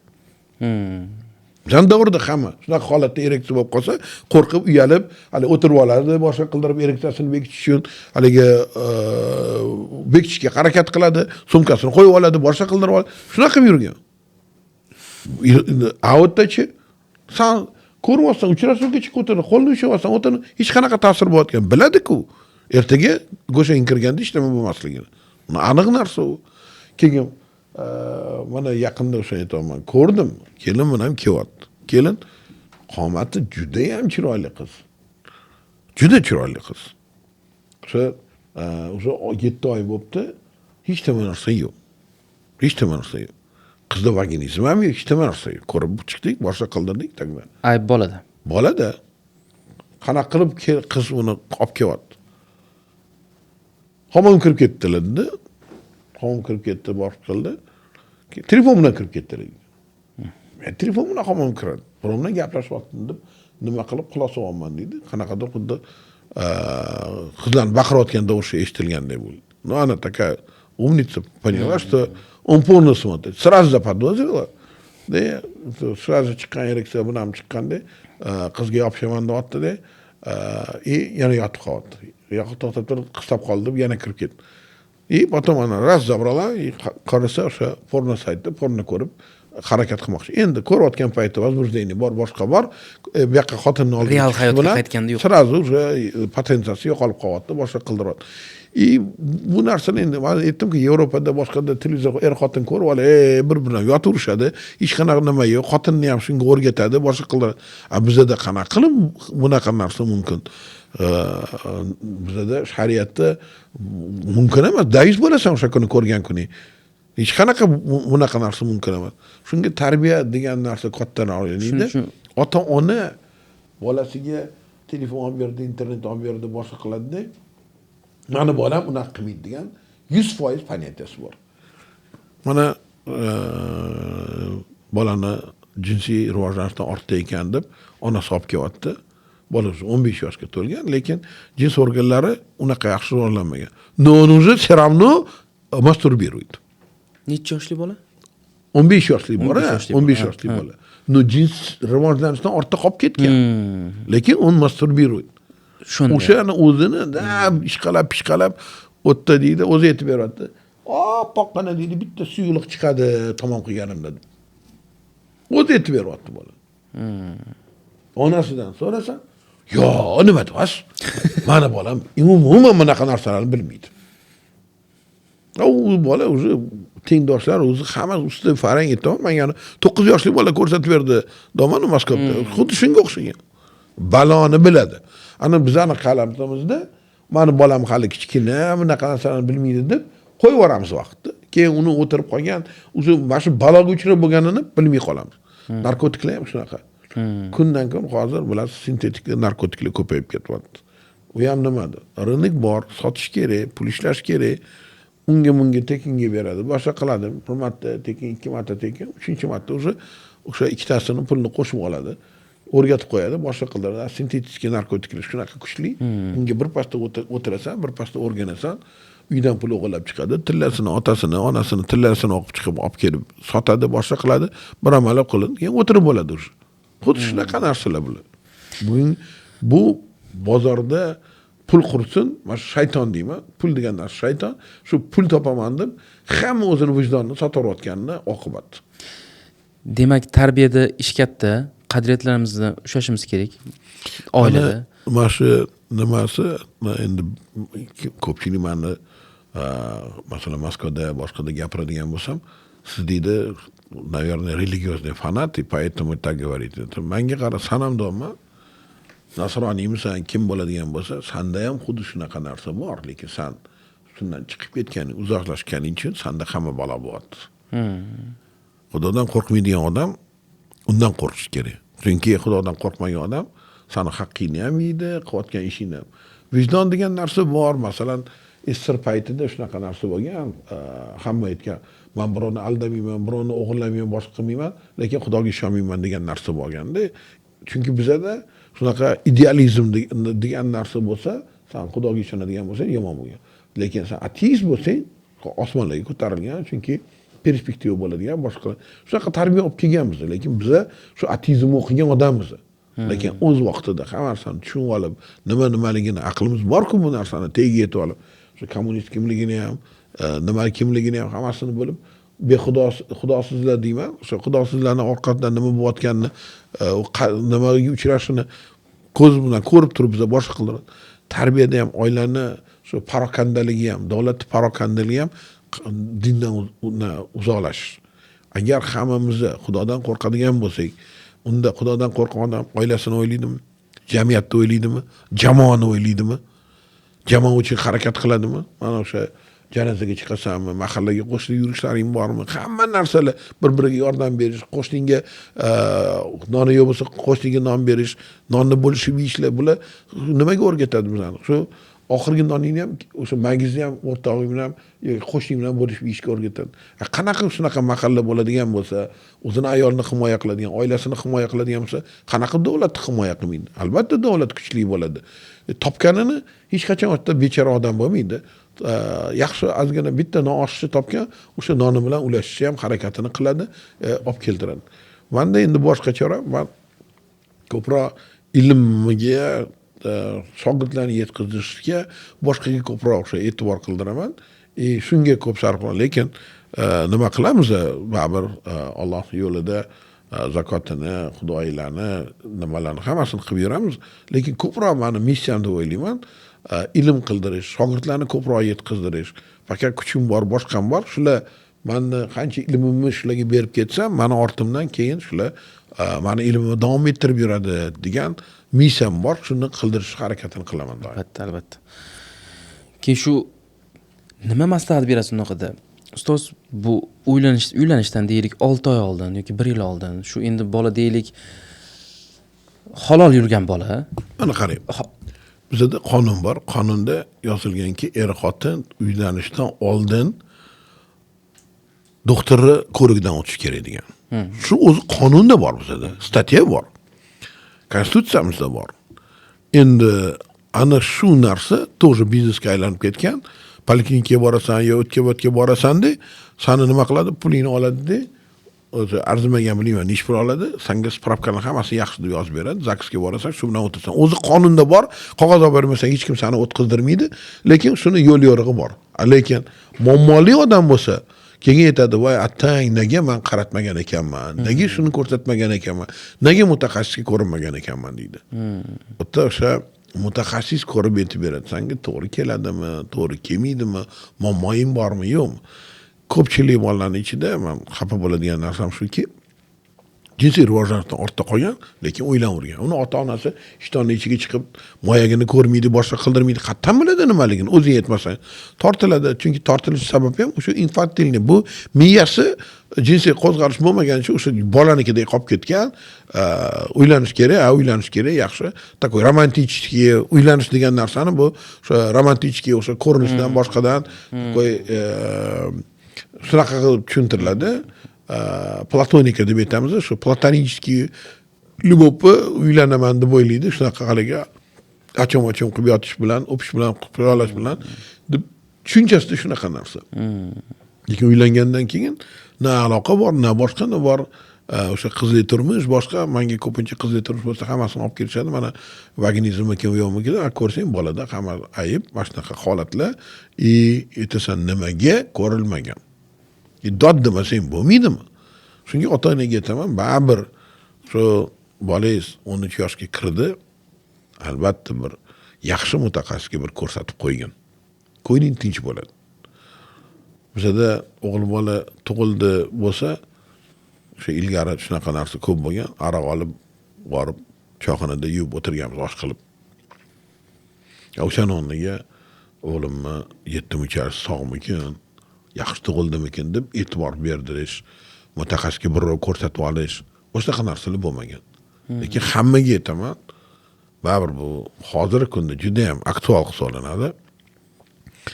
Mana bola tug'ildi, ana o'shani hammasi joyidami, yetim-uchasi sog'mi degan narsani qarash kerak. Mana olimpiadada ko'rdingiz, Parijda bo'lgan olimpiadada aljerlik, tailandlik o'sha nima? Bu nimada o'sha? Bunda butun ochganda qinga o'xshagan narsa bo'lgani uchun buni qiz bola deb olgan, lekin asli o'g'il bola. U genetik o'g'il bola. Buni otini o'sha Svayra sindrom deb aytiladi. Uni biz yaxshi bilamiz. Men har kuni ko'raman. Yo bitta Svayra yoki Deshapeyla, ya'ni ko'rinishi, fenotip bo'yicha o'g'il bolaga o'xshaydi, lekin asli qiz bola. Yoki ko'rinishi qiz bola, lekin genotip bo'yicha u o'g'il bola. Mana shunaqa holat. Buni bittasi o'sha qiz bolaga o'xshagan bo'lsa, chiroyli bo'lib, lekin asli o'g'il bola bo'lsa, sindrom Swyer deyiladi buni otini. Agar o'g'il bola, endi ko'rinishi o'g'il bolaga o'xshagan, lekin u asli genotipiki o'sha qiz bola bo'ladigan bo'lsa, uni Dasha-Peyla degan sindrom Dasha-Peyla deyiladi. Shu narsa bor. Necha yillardan bir gapirib kelaman, boshqa qildirib kelaman. Men hali gрамотный doktorlarni ko'rganim yo'q, shuni to'g'ri diagnoz qilish. Men axir kelgan eng o'sha oxirgi dunyodagi bor texnologiyani olib keldim. Bu o'sha HiSky degan karyotip, цветной karyotipирование.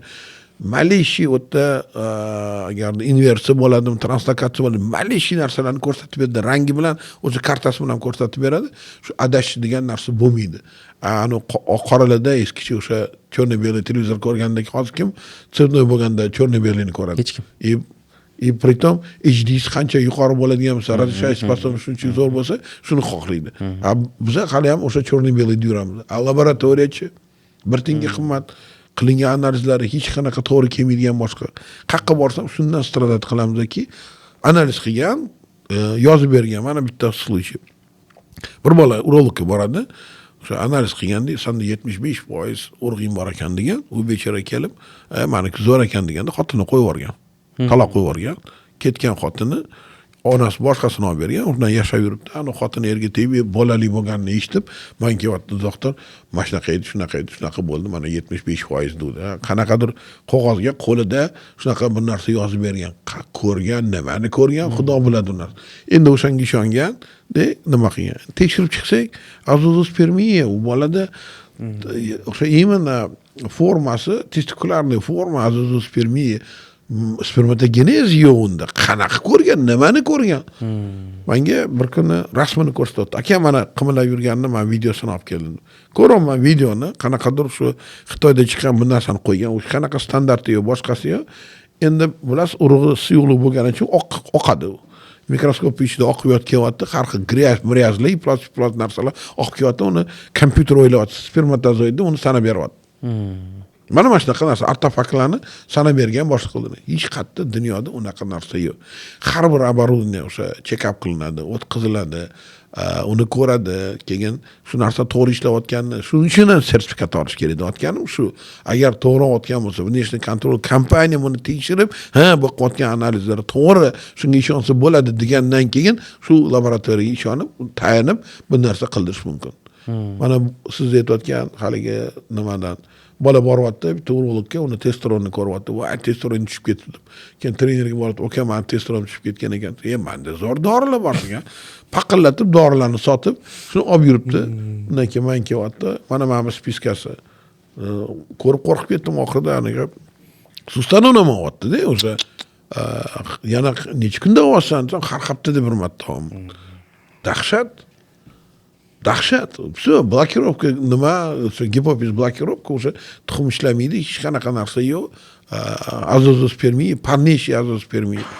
Yaxshi, mana o'sha keldi, boshqa qildi, o'z vaqtida ekan, peshonasiga shu nima yozilgan ekan, ko'rib qoldim, boshqa qildim, yordim. Bunaqa bilasizmi qancha?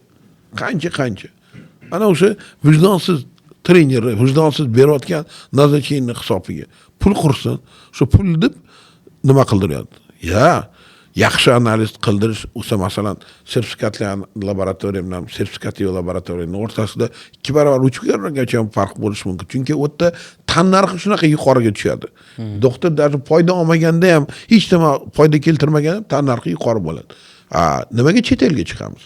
Ana o'sha check-up qildirib kelamiz. Nimaga ishonamiz? Ularda chunki har bitta laboratoriyada sertifikatdan o'tgan, litsenziya olgan bo'ladi. Litsenziya olishdan oldin bular laboratoriyani o'tkazadi, bo'lmasa hech kim unga litsenziya bermaydi. Xuddi shunaqa. Menda Amerikada ham klinikam bor, shunaqa laboratoriya o'tdi, bilasizmi? Qanaqa qiyin litsenziya olish, juda qiyin.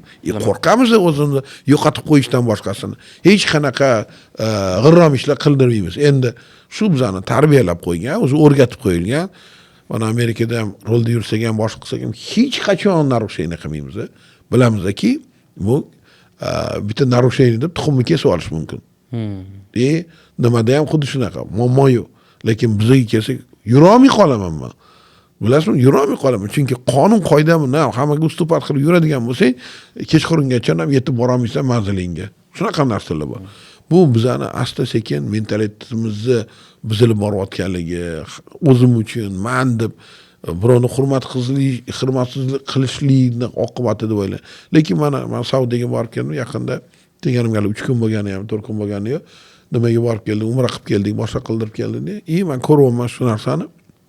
U yerda ham o'sha nimalarni voditellar bo'lmasam Makkada voditellarni o'zini sho'pirlar bir-birini hurmatini o'zi yo'liga.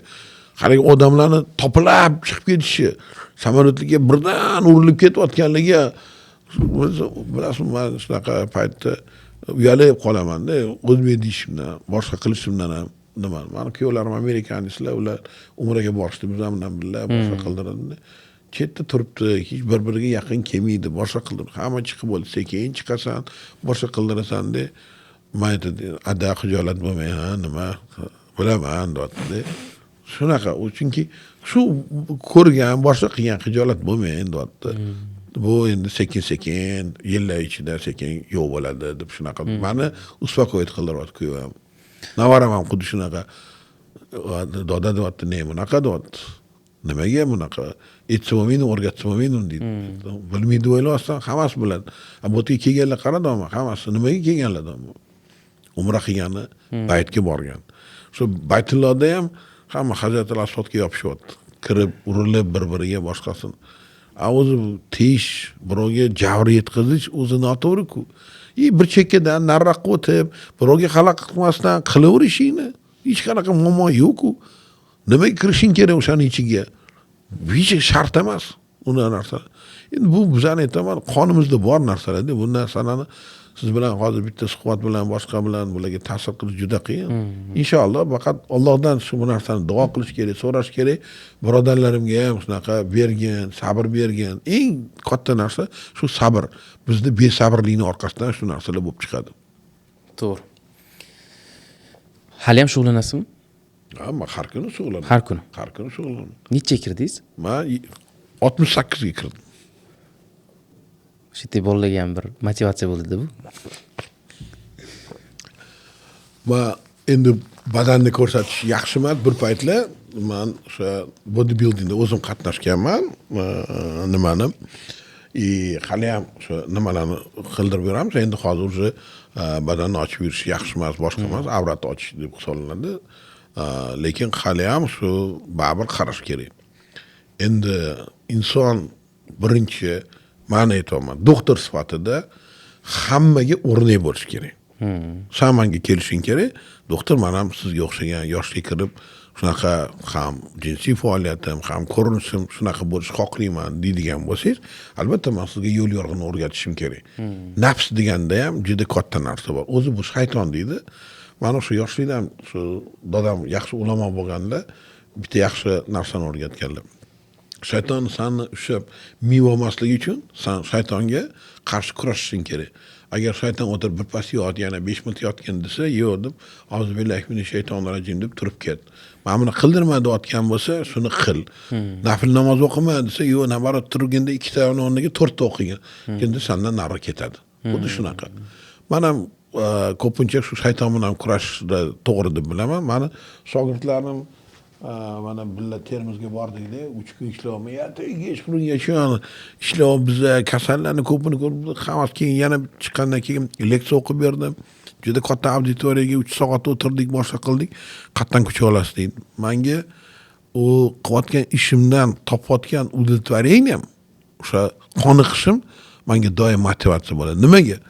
Shu narsani berdim informatsiya. Men bu yerga kelishimning sababi mana shu siz bilan suhbat qurib, kimgadir o'sha yordam bo'ladigan qanaqadir informatsiyani aytsak, bizani gapimizni eshitib, kimdir hayot tarzini o'zgartirsa, yo o'shaga foydali narsani olsa, u Alloh ko'rib turibdi, menga sadaqa jariya. Shu narsa kerak. Shunaqa bo'ladi. Inshaalloh. Xohlasa. O'shaning uchun menga ko'p savol keladi endi biz targ'ibotchimiz shu narsalarni qaraganda nima qilasan sportda deydi. Bekor gap aytibdi. Birinchidan o'zi 70 yoshgacha sport bilan shug'ullanish shart hisoblanadi. Shart.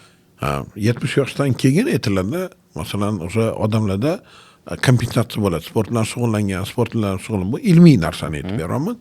Lekin o'sha chidamligini oshirib, o'sha 70 yoshgacha sport bilan yetib kelgan odamlar undan keyingi hayotini olib qaraydigan bo'lsangiz, agarda shu semirib ketmasa, gormonni o'zgarishlarga nima qildirmasa, to'g'ri ovqatlanib yuradigan bo'lsa, u albatta o'zini programma qilgan bo'ladi, uni umri ham rizqi ham yaxshi bo'ladi.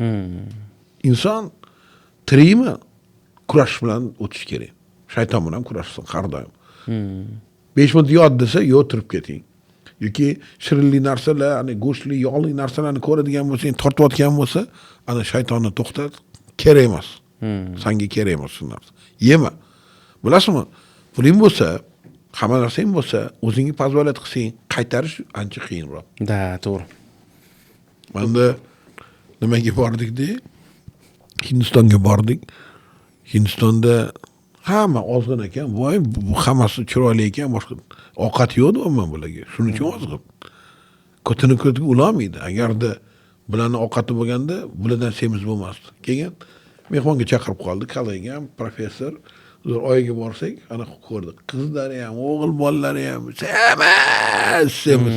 Mana zaman nafs olmasligi. San aytotding, ana ko'chadinglarni ko'rib. Mana qara qanaqa o'zi. Hamma ovqati bor, hamma narsasi bor. Yana shirinliklarni halida kiyapti. Mengachi bilasizmi, shunaqa yog'li yoki hali tortlarni yeyotgan odamni ko'rsam, men nafratim keladi. Xuddi o'zini go'rga tiqayotgandek nima qilaman. Ko'ryapman o'sha yeyotgan narsasi, men ko'zim oldida nimaga aylanyapti, sahar oshyapti, insulin, tam rezitent, bala, battar, grilin chiqyapti, yana anaqa qildiryapti. Bu proseslar hammasi bir-birini o'ziga o'zi dushman. Nima qiladi yursa, nima qiladi tiysa, hech qanaqa problema yo'q. Hayot shu. Qanchalik vaqtli o'sha aytaman sizni bolani tug'ilgandan boshlab 2 yoshgacha o'sha jinsini o'rgatish, 5 yoshgacha uni zo'rligini bildirish, sport senga butun umrga qani shuni yoshlikdan o'zingni yoningda olib turib qildirgin, bola qilmaydimi? Qiladi 100%. Qush endi ko'rganini qiladi. Sen qilmasang hech nima qilmaydi. Mana zolimga borsangiz, agar zolimga kiradigan bo'lsa, hammasi nima turib, trener rolida turibdi. Butun zolimda, hamma yoqda. Mehmon yilda bir kelar, boshqa qilar, kelsa, restoranga olib boradi, o'tga olib boradi. Ha, to'polon qiladi xotin. Buni qarang, ko'rsak, birov kelsa nima deymiz? Nima deysan? O'rgansa qo'ysin o'sha ham. U nima keragi bor? Trenajyor hech qanaqasi, ana o'shadan o'tirasan bor. Har doim vaqt bo'lmaydi zalga yetib borishga, boshqa qilishga. Oddiy kuni bor, boshqa kunlari bor. O'tirasan, yo suzaman, yo boshqa qilaman. Amerikada juda ham yaxshi community'da basseynlar bor, boshqa bor. 24 soat issiq Los Anjelesda turaman. Suzamiz har kun 1 soat, 1,5 soat xotin bemalol suzaveramiz, boshqa qildiramiz. Uyda endi vaqt yo'q-ku. Ko'chaga xotinni ham chiqishga vaqti yo'q. O'tirib ham shug'ullanadi, boshqa qiladi, men ham shug'ullanamiz. Har kuni o'ldim desa 1 soat shug'ullanamiz baribir. Hammaga ham shu narsani maslahat beraman. Eshitdinglarmi bolalar? Bu bolalarni majburlab ham chiqara olmayapmiz-da. O'cha mana shu boshlashda katta gap bor. Agarda siz borsangiz, birinchi kuni 1 soatdan oshiq trenovka qilsangiz, ertasiga bormaysiz bo'lib qo'ying. Indiniga ham bormaysiz. Bir pasda o'zi nafrat bo'lib qoladi. Trenovka o'zi 15-20 minutdan boshlanadi. Boshida. Bu ham qanaqa bo'ladi? Yurginda ozgina. Agar dangasa bo'lsang, telefoningni qo'yib qo'y, kinoingni ko'r, naushnikingni taqqin, yur. Agar shunaqa qiladigan bo'lsang, 20 minut qanaqa o'tib ketganini bilmaysan. Ertasi kelsa, oson ekan deysan, yana kelasan. Ya'ni senga qilayotgan narsang juda oson bo'lishi kerak. O'sha ko'rayotganingdan keyin men o'rgatdim o'sha bolalarga, kino ko'r. Keyin bir kuni o'sha o'qib kino tamom qiziq edi, kino oxirigacha ko'rdim. 1,5 soat yurib qo'yman. Ana kaloriyani qarasam 700 kaloriya bo'ldi. Qanaqa bo'lding? Yaxshi. Energiyang qanaqa bo'ldi? Men dedi, o'zimni o'zi boshqacha sezdim shundan keyin. Ya'ni o'sha bir haftadan keyin. Har doim har narsa bizda даже musulmonchilik ham asta-sekin deydi-ku. Shuning uchun asta-sekin kirib borgan yaxshi bo'ladi, nafrat bo'lib qolish kerak emas. Organizmni men trenerga ham urishaman. Birinchi kun kelsa, ali bolani arada qildiradi, bechora mamnun qiladi, keyin shu bilan qochib ketadi. Hech qachon qaytib kelmaydi.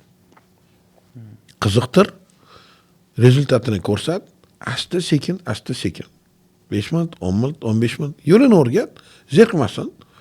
O'sha keyin mana bu muzikalar ham bor-ku, har xil muzikalar. Ular ritm beradi, sizlarni qimirlatishga harakat qiladi. Prosta qilayotganingda yurging keladi, tezroq yurging keladi. Yo'sha даже trenajyorlarda ishlayotganingda ham agar ritm bo'ladigan bo'lsa, sen o'sha ritm bilan xuddi o'ynayotgandek boshqa qildirib, mышцalarni hammasini nagruzka berasan. Endi mышцang o'zgarayotganini, sen o'zingdagi kayfiyating yaxshi bo'layotganini, jinsiy hayoting yaxshi bo'layotganini ko'rib, sen уже bunga chuqurlashib ketasan. Keyin shundoq o'rganasan, bormaydigan bo'lsang, bir kun bormaydigan bo'lsang, bir kun trenirovka qilmasang, уже bir g'alati hamma narsa raso bo'layotgandek bo'lib qoladi. Bu ham shu juda yaxshi narsa.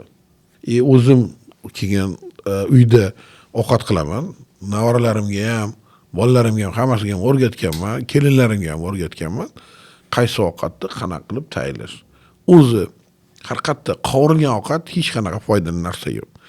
Keyin shirinli, nonni ham kamroq iste'mol qilish kerak. Hech qanaqa yaxshi narsa. Bizda carb deydi, o'sha uglevodlar hech qanaqa yaxshi narsa emas. Uglevod degani shakarda. Shakarni boshqacha formasi itaklar. Yengil uglevod bor, og'ir uglevod. Endi eng zo'r narsa nimada? Salatda baygi bilan bodring.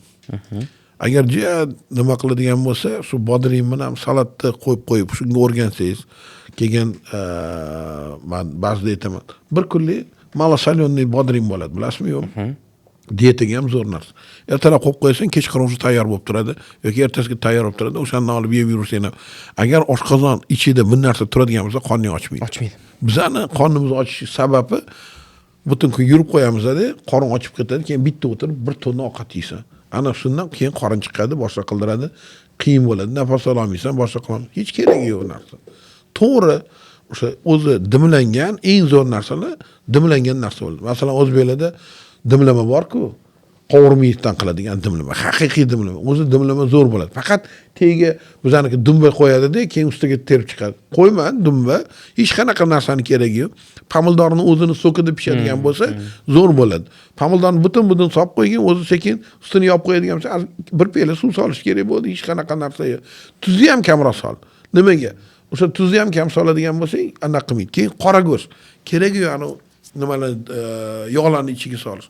Eng yomon ziyon narsa ichki o'sha charvi go'shtlar. Charvi arzon, olib tasha charvini. Ishlatma, charvi go'sht yeyish kerak emas. Dumba foyda, hech qanaqa ziyoni yo'q. Lekin o'sha dumbani ham dimlanganda bizda mana shu zo'r anaqamiz dimlangan digi dumba bilan qovurilgan dumbani jizzani o'rtasida katta farq bor. Tushundingizmi men o'tganim? Agar dimlangan bo'lsa, bemalol. Endi o'shani ham qilmasang, pomidorni agarda hisobiga dam oladigan bo'lsa, unda juda ham yaxshi bo'ladi. Shu ovqatni shunaqa. Endi kartochkani kamroq solish kerak. Kartochkani ham jab bo'lsa, püre mumkin. Lekin qovurilgan chips emas, qovurilgan kartochka emas. Bizaniki qanaqa qilamiz oldin? Dumbani olamiz, eritamiz, jizza qilamiz. Undan keyin kartochkani qovuramiz, kartochkani bu yoqqa olib qo'yamiz, keyin go'sht qovuramiz.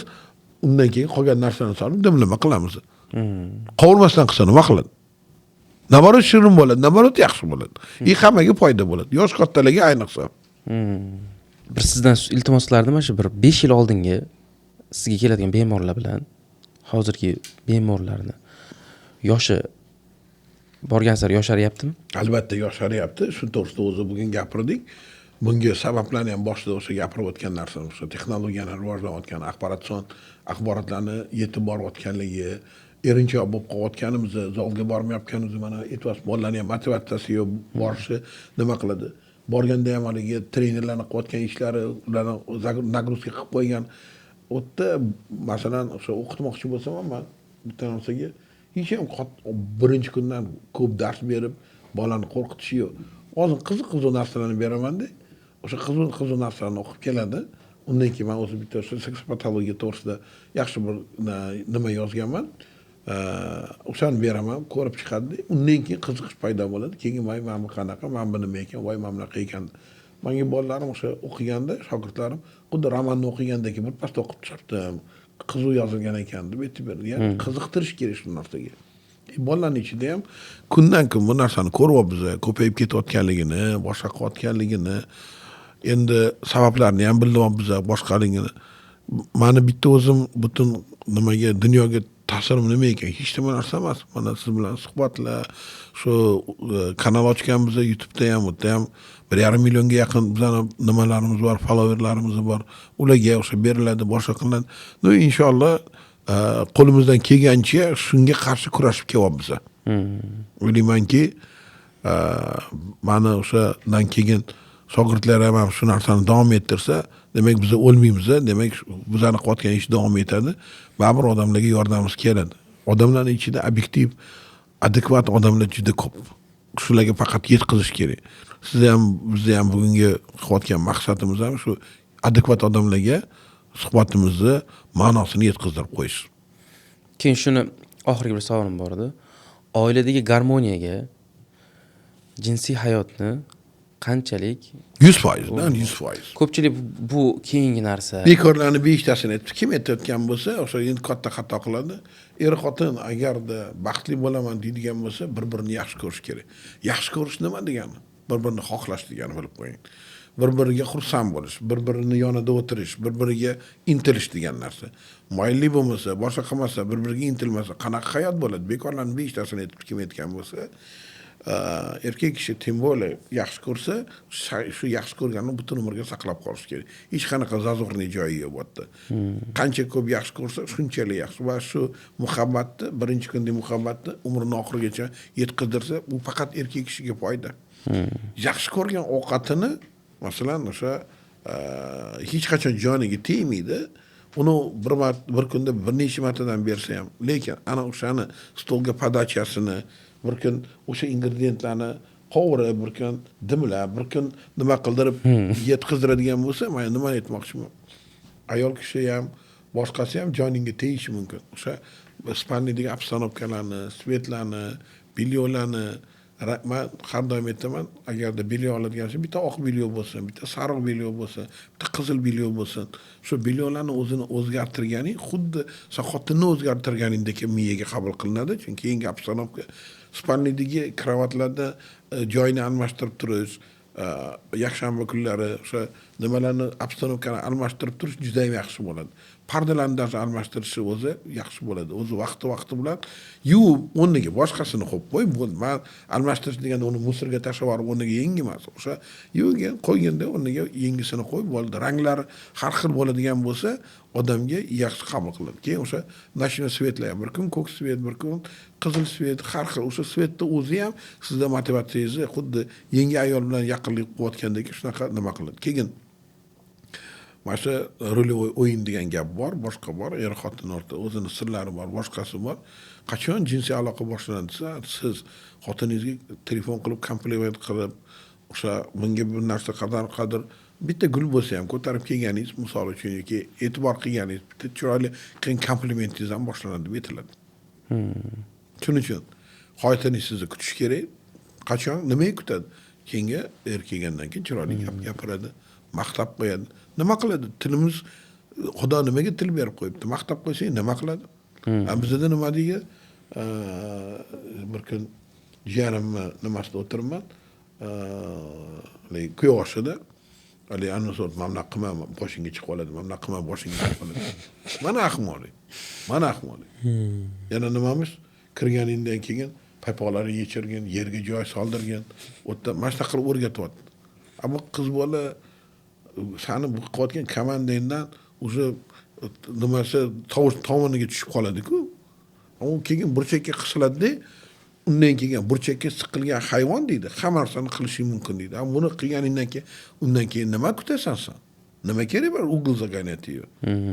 O'sha birinchi kundan muhabbat, o'sha birinchi kundan o'shangaga kirganda o'sha mana erishganiga, yetkazdirganiga shukr qilib, chiroyli, nimaga uylanding, nimasi yoqdi, to'g'ridan-to'g'ri gaplashish kerak. O'sha gapirganda ham xotinni doim maqtash kerak. Maqta xotingizga baribir kompliment kerak. Xotin kishi qulog'i bilan, sen ko'zing bilan, ana undan keyin u senga ham chiroyli o'ziga qaraydigan bo'ladi. maqtab qo'y, masalan, ko'rinishing yaxshi, choching anaqa mamna qilib qo'y. Ertaga yerim menga mashhur chochimga qararkan, ko'kragimga qararkan, nijni beloyimga qararkan deydi. O'shani to'g'ri qarashga qaraydi. Sen indamasang, boshqa qilmasang, u qattan biladi nima yoqayotganini, nima qilayotganini. Hech narsani bilmaydi. Shuning uchun doim gapirish kerak. Ayniqsa yoqqan narsani o'sha gapirgin. Agar shu narsani yana xohlayotgan bo'lsang.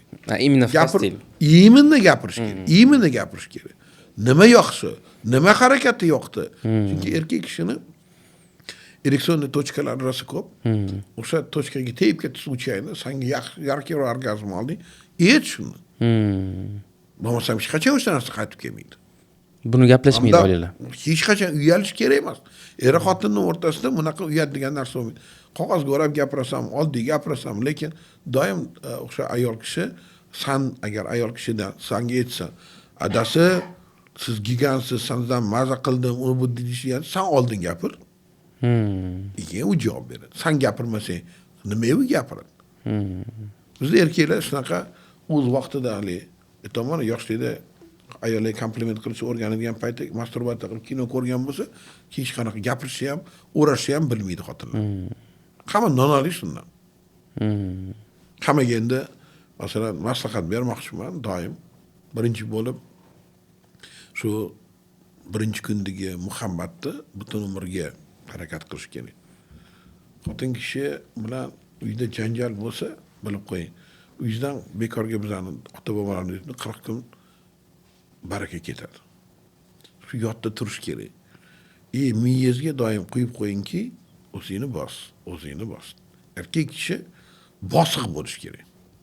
Bosiq erkak va o'sha o'zini kuchiga ishongan erkak bo'lar bo'lmas gaplarni gapirmaydi. O'ylab gapiradi. U xotin kishi o'ylamasdan gapirishi mumkin, chunki emotsiyada. Xotinlar nima emotsional, bilasizmi? Bolasini o'sha yig'isini eshitish uchun nimani ichida bir narsa bo'lib qoladigan bo'lsa, darrov emotsiya berib, o'sha himoya qilish uchun ayollar shunaqa emotsional hisoblanadi.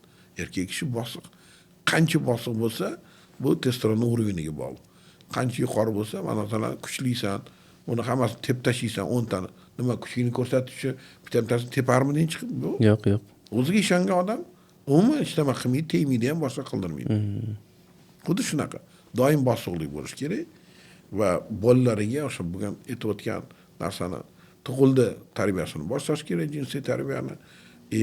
O'g'il bolaga, qiz bolaga shunaqa o'zini jinsiga xos bo'ladigan narsani birinchi kundan butun umr ko'rsatish kerakki, shunda o'zlari jinsiy orientatsiyalarni buzilishi, halidagi har xil baxtsiz hodisalar, hech nima narsalar bo'lmaydi. Asosan oilada har doim muhabbat bo'lsin. Er xotin agar yaxshi ko'rib bir-biriga hurmat qiladigan, bolalaringiz ham shu sizni qish uyda ko'rganini qiladi, shu narsaga o'rganadi va sizlarni ortinglardan borishga harakat qiladi. Sport, butun umr sport bo'lishi kerak. Er xotin qilsin baribir. Hech qanaqa muammo. Xotinam. Endi bizani ayollar o'ylaydiki, men uy ishi bilan butun kun qimirlab yuribman, hech nima qilmayman. Bu uy ishi hech qachon sport o'rniga o'tmaydi. Agar sport qilib olib, masalan, keyin uy qiladigan bo'lsa, hech qachon ham og'rimaydi, muammo ham bo'lmaydi. Kattalarning duosini olish harakatini qilish kerak. Chiroyli gapirishga, kompliment qilishga o'rganing. Hayotdagi o'zimga ham bir nasihatda, hayotdagi 3 ta nasihat bering, bizga nima qilaylik? Hammaga mana aytganimizdek, birinchi mana shu yaxshi narsani saqlab qolish kerak baribir. Inson qadrlaydi nimani? Mashinang bo'lsa, yangi olsang qadrlaysan-ku, to'g'rimi? Boshingga qo'yib berasan, qirilsa, boshqa qilsa, xotina seni butun umr oxirida o'layotganingda ham senga qaraydigan baribir xotin bo'ladi. U yaxshiroq-ku. Shuni tushunsang, vaqtida qarasang, ertaga chol bo'lganingda qarab, kelinlar, bolalaringning hammasi xotiningni ko'yniga ko'rib ketadi, bilib qo'yadi. Bu bor narsa. Endi agar xotining bilan jinsiy aqlli saqlanib qolsa, o'sha bir-biringning o'rtasida muhabbat bo'ladigan bo'lsa, sani aytganing bo'ladi. Bu adesga qarang qiladi. Bolalarga ham xuddi shunaqa, boradanga qara qiladi. Bu xotin kishi baribir shu narsaga olib keladi. Hech qanaqa iloji yo'q. Shuning uchun ayoli bilan birga haligi jismonan man zo'rman, man anaqaman, man komandirman degan narsa hech qanaqa yaxshilikka olib kelmaydi. Qanchalik shu yoshlikdan buni qo'yib yuradigan bo'lsa, hech qanaqa boshiga chiqmaydi. Bekorlarni beshtasini aytibdi. Kim aytgan bo'lsa. Baraka ham xuddi shunaqa. Chiroyli nimadan hech qachon baraka ketmaydi, bo'lmagan gap. O'sha qancha oilalarni bilamiz. Umuman janjal yo'q. Baraka bor. Bolalari ham hammasi juda tarbiyali. Bolani o'tirib, "Mana bunaqa qilmaysiz, o'zing qotgan ishing bilan o'shalarga o'rnak bo'lasan, bo'ldi." Hech nima kerak emas. Agar bo'lar bo'lmasga baqirsa, bo'lar bo'lmasga urishsa, ana bolalarni hammasini tarbiyasi buziladi. Ko'rmasin. Agar siz og'ir bo'lsangiz, hech qachon urishmagan bo'lsangiz, bolangizga shunda qaraganingiz o'zida o'zi tamom bo'ladi bola. Qaraganingiz o'zida. Hech unga baqirishi ham kerak yo'q, boshqasini ham qilish kerak emas. Yaxshi ko'rish kerak. Bolalarni ham bilib qo'yinglar. Uyga keldingmi? Tuzingga qizingni, o'g'lingni hammasini olib, bolalaring bilan birga ovqatlan. Ana o'sha eng zo'r ovqat yeganing shu bo'ladi. Birgalashib ovqatlanib, bolalarni hammasini o'pib, quchoqlab, odat bo'lsinki, bolalaring yotishdan oldin borib peshonasidan o'pib qo'y, duo qilib qo'y. Mana shu sizlarni qilgan duoinglar, peshonasidan o'pib qo'ygani bolalarning butun umriga qoladi. Muhabbat qoladi shu yerda. Ota onam deydi shundan. Sani duoing yana. Otani, onani duosi o'q bo'ladi. To'g'ri yetib boradi. Shuning uchun mana shu narsa kerak, juda ham zarur hisoblanadi. Oxirgisi. Agarda muammo seziladigan bo'lsa, sog'liqda, jinsiy hayotda, reproduktiv sistemada hech ham uyalmasdan o'z vaqtida doktorga murojaat qilish kerak. Agarda shu uyalgan odam o'ziga zolim bo'ladi, o'zini muammolarga olib keladi shu odam. Shuning uchun o'z vaqtida tezroq murojaat qilib hal qildirish kerak. Hech qanaqa uyalish kerak emas. Sharlatanlarga borish kerak emas. Pulini olaman deyotgan bo'lsa, qochish kerak o'sha doktordan. Qatga boradi. Xalqaro sertifikati bor laboratoriya, mayli qimmatroq bo'lsin, o'sha yoqqa bor. O'sha yerda aniq bo'ladi.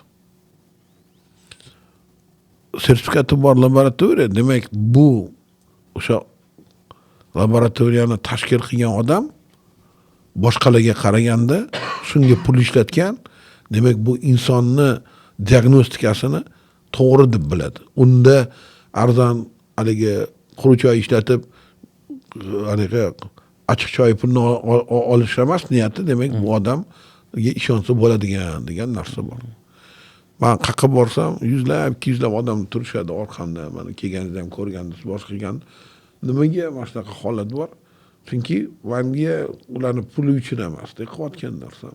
Yo, priyomimiz ham arzon ekan-ku, haligi qimmat narx emas ekan. Odam ko'rdim-ku. Hali chunchalik rost odam ko'p. Juda. Men o'chitda kutib o'tirdim-ku o'zim.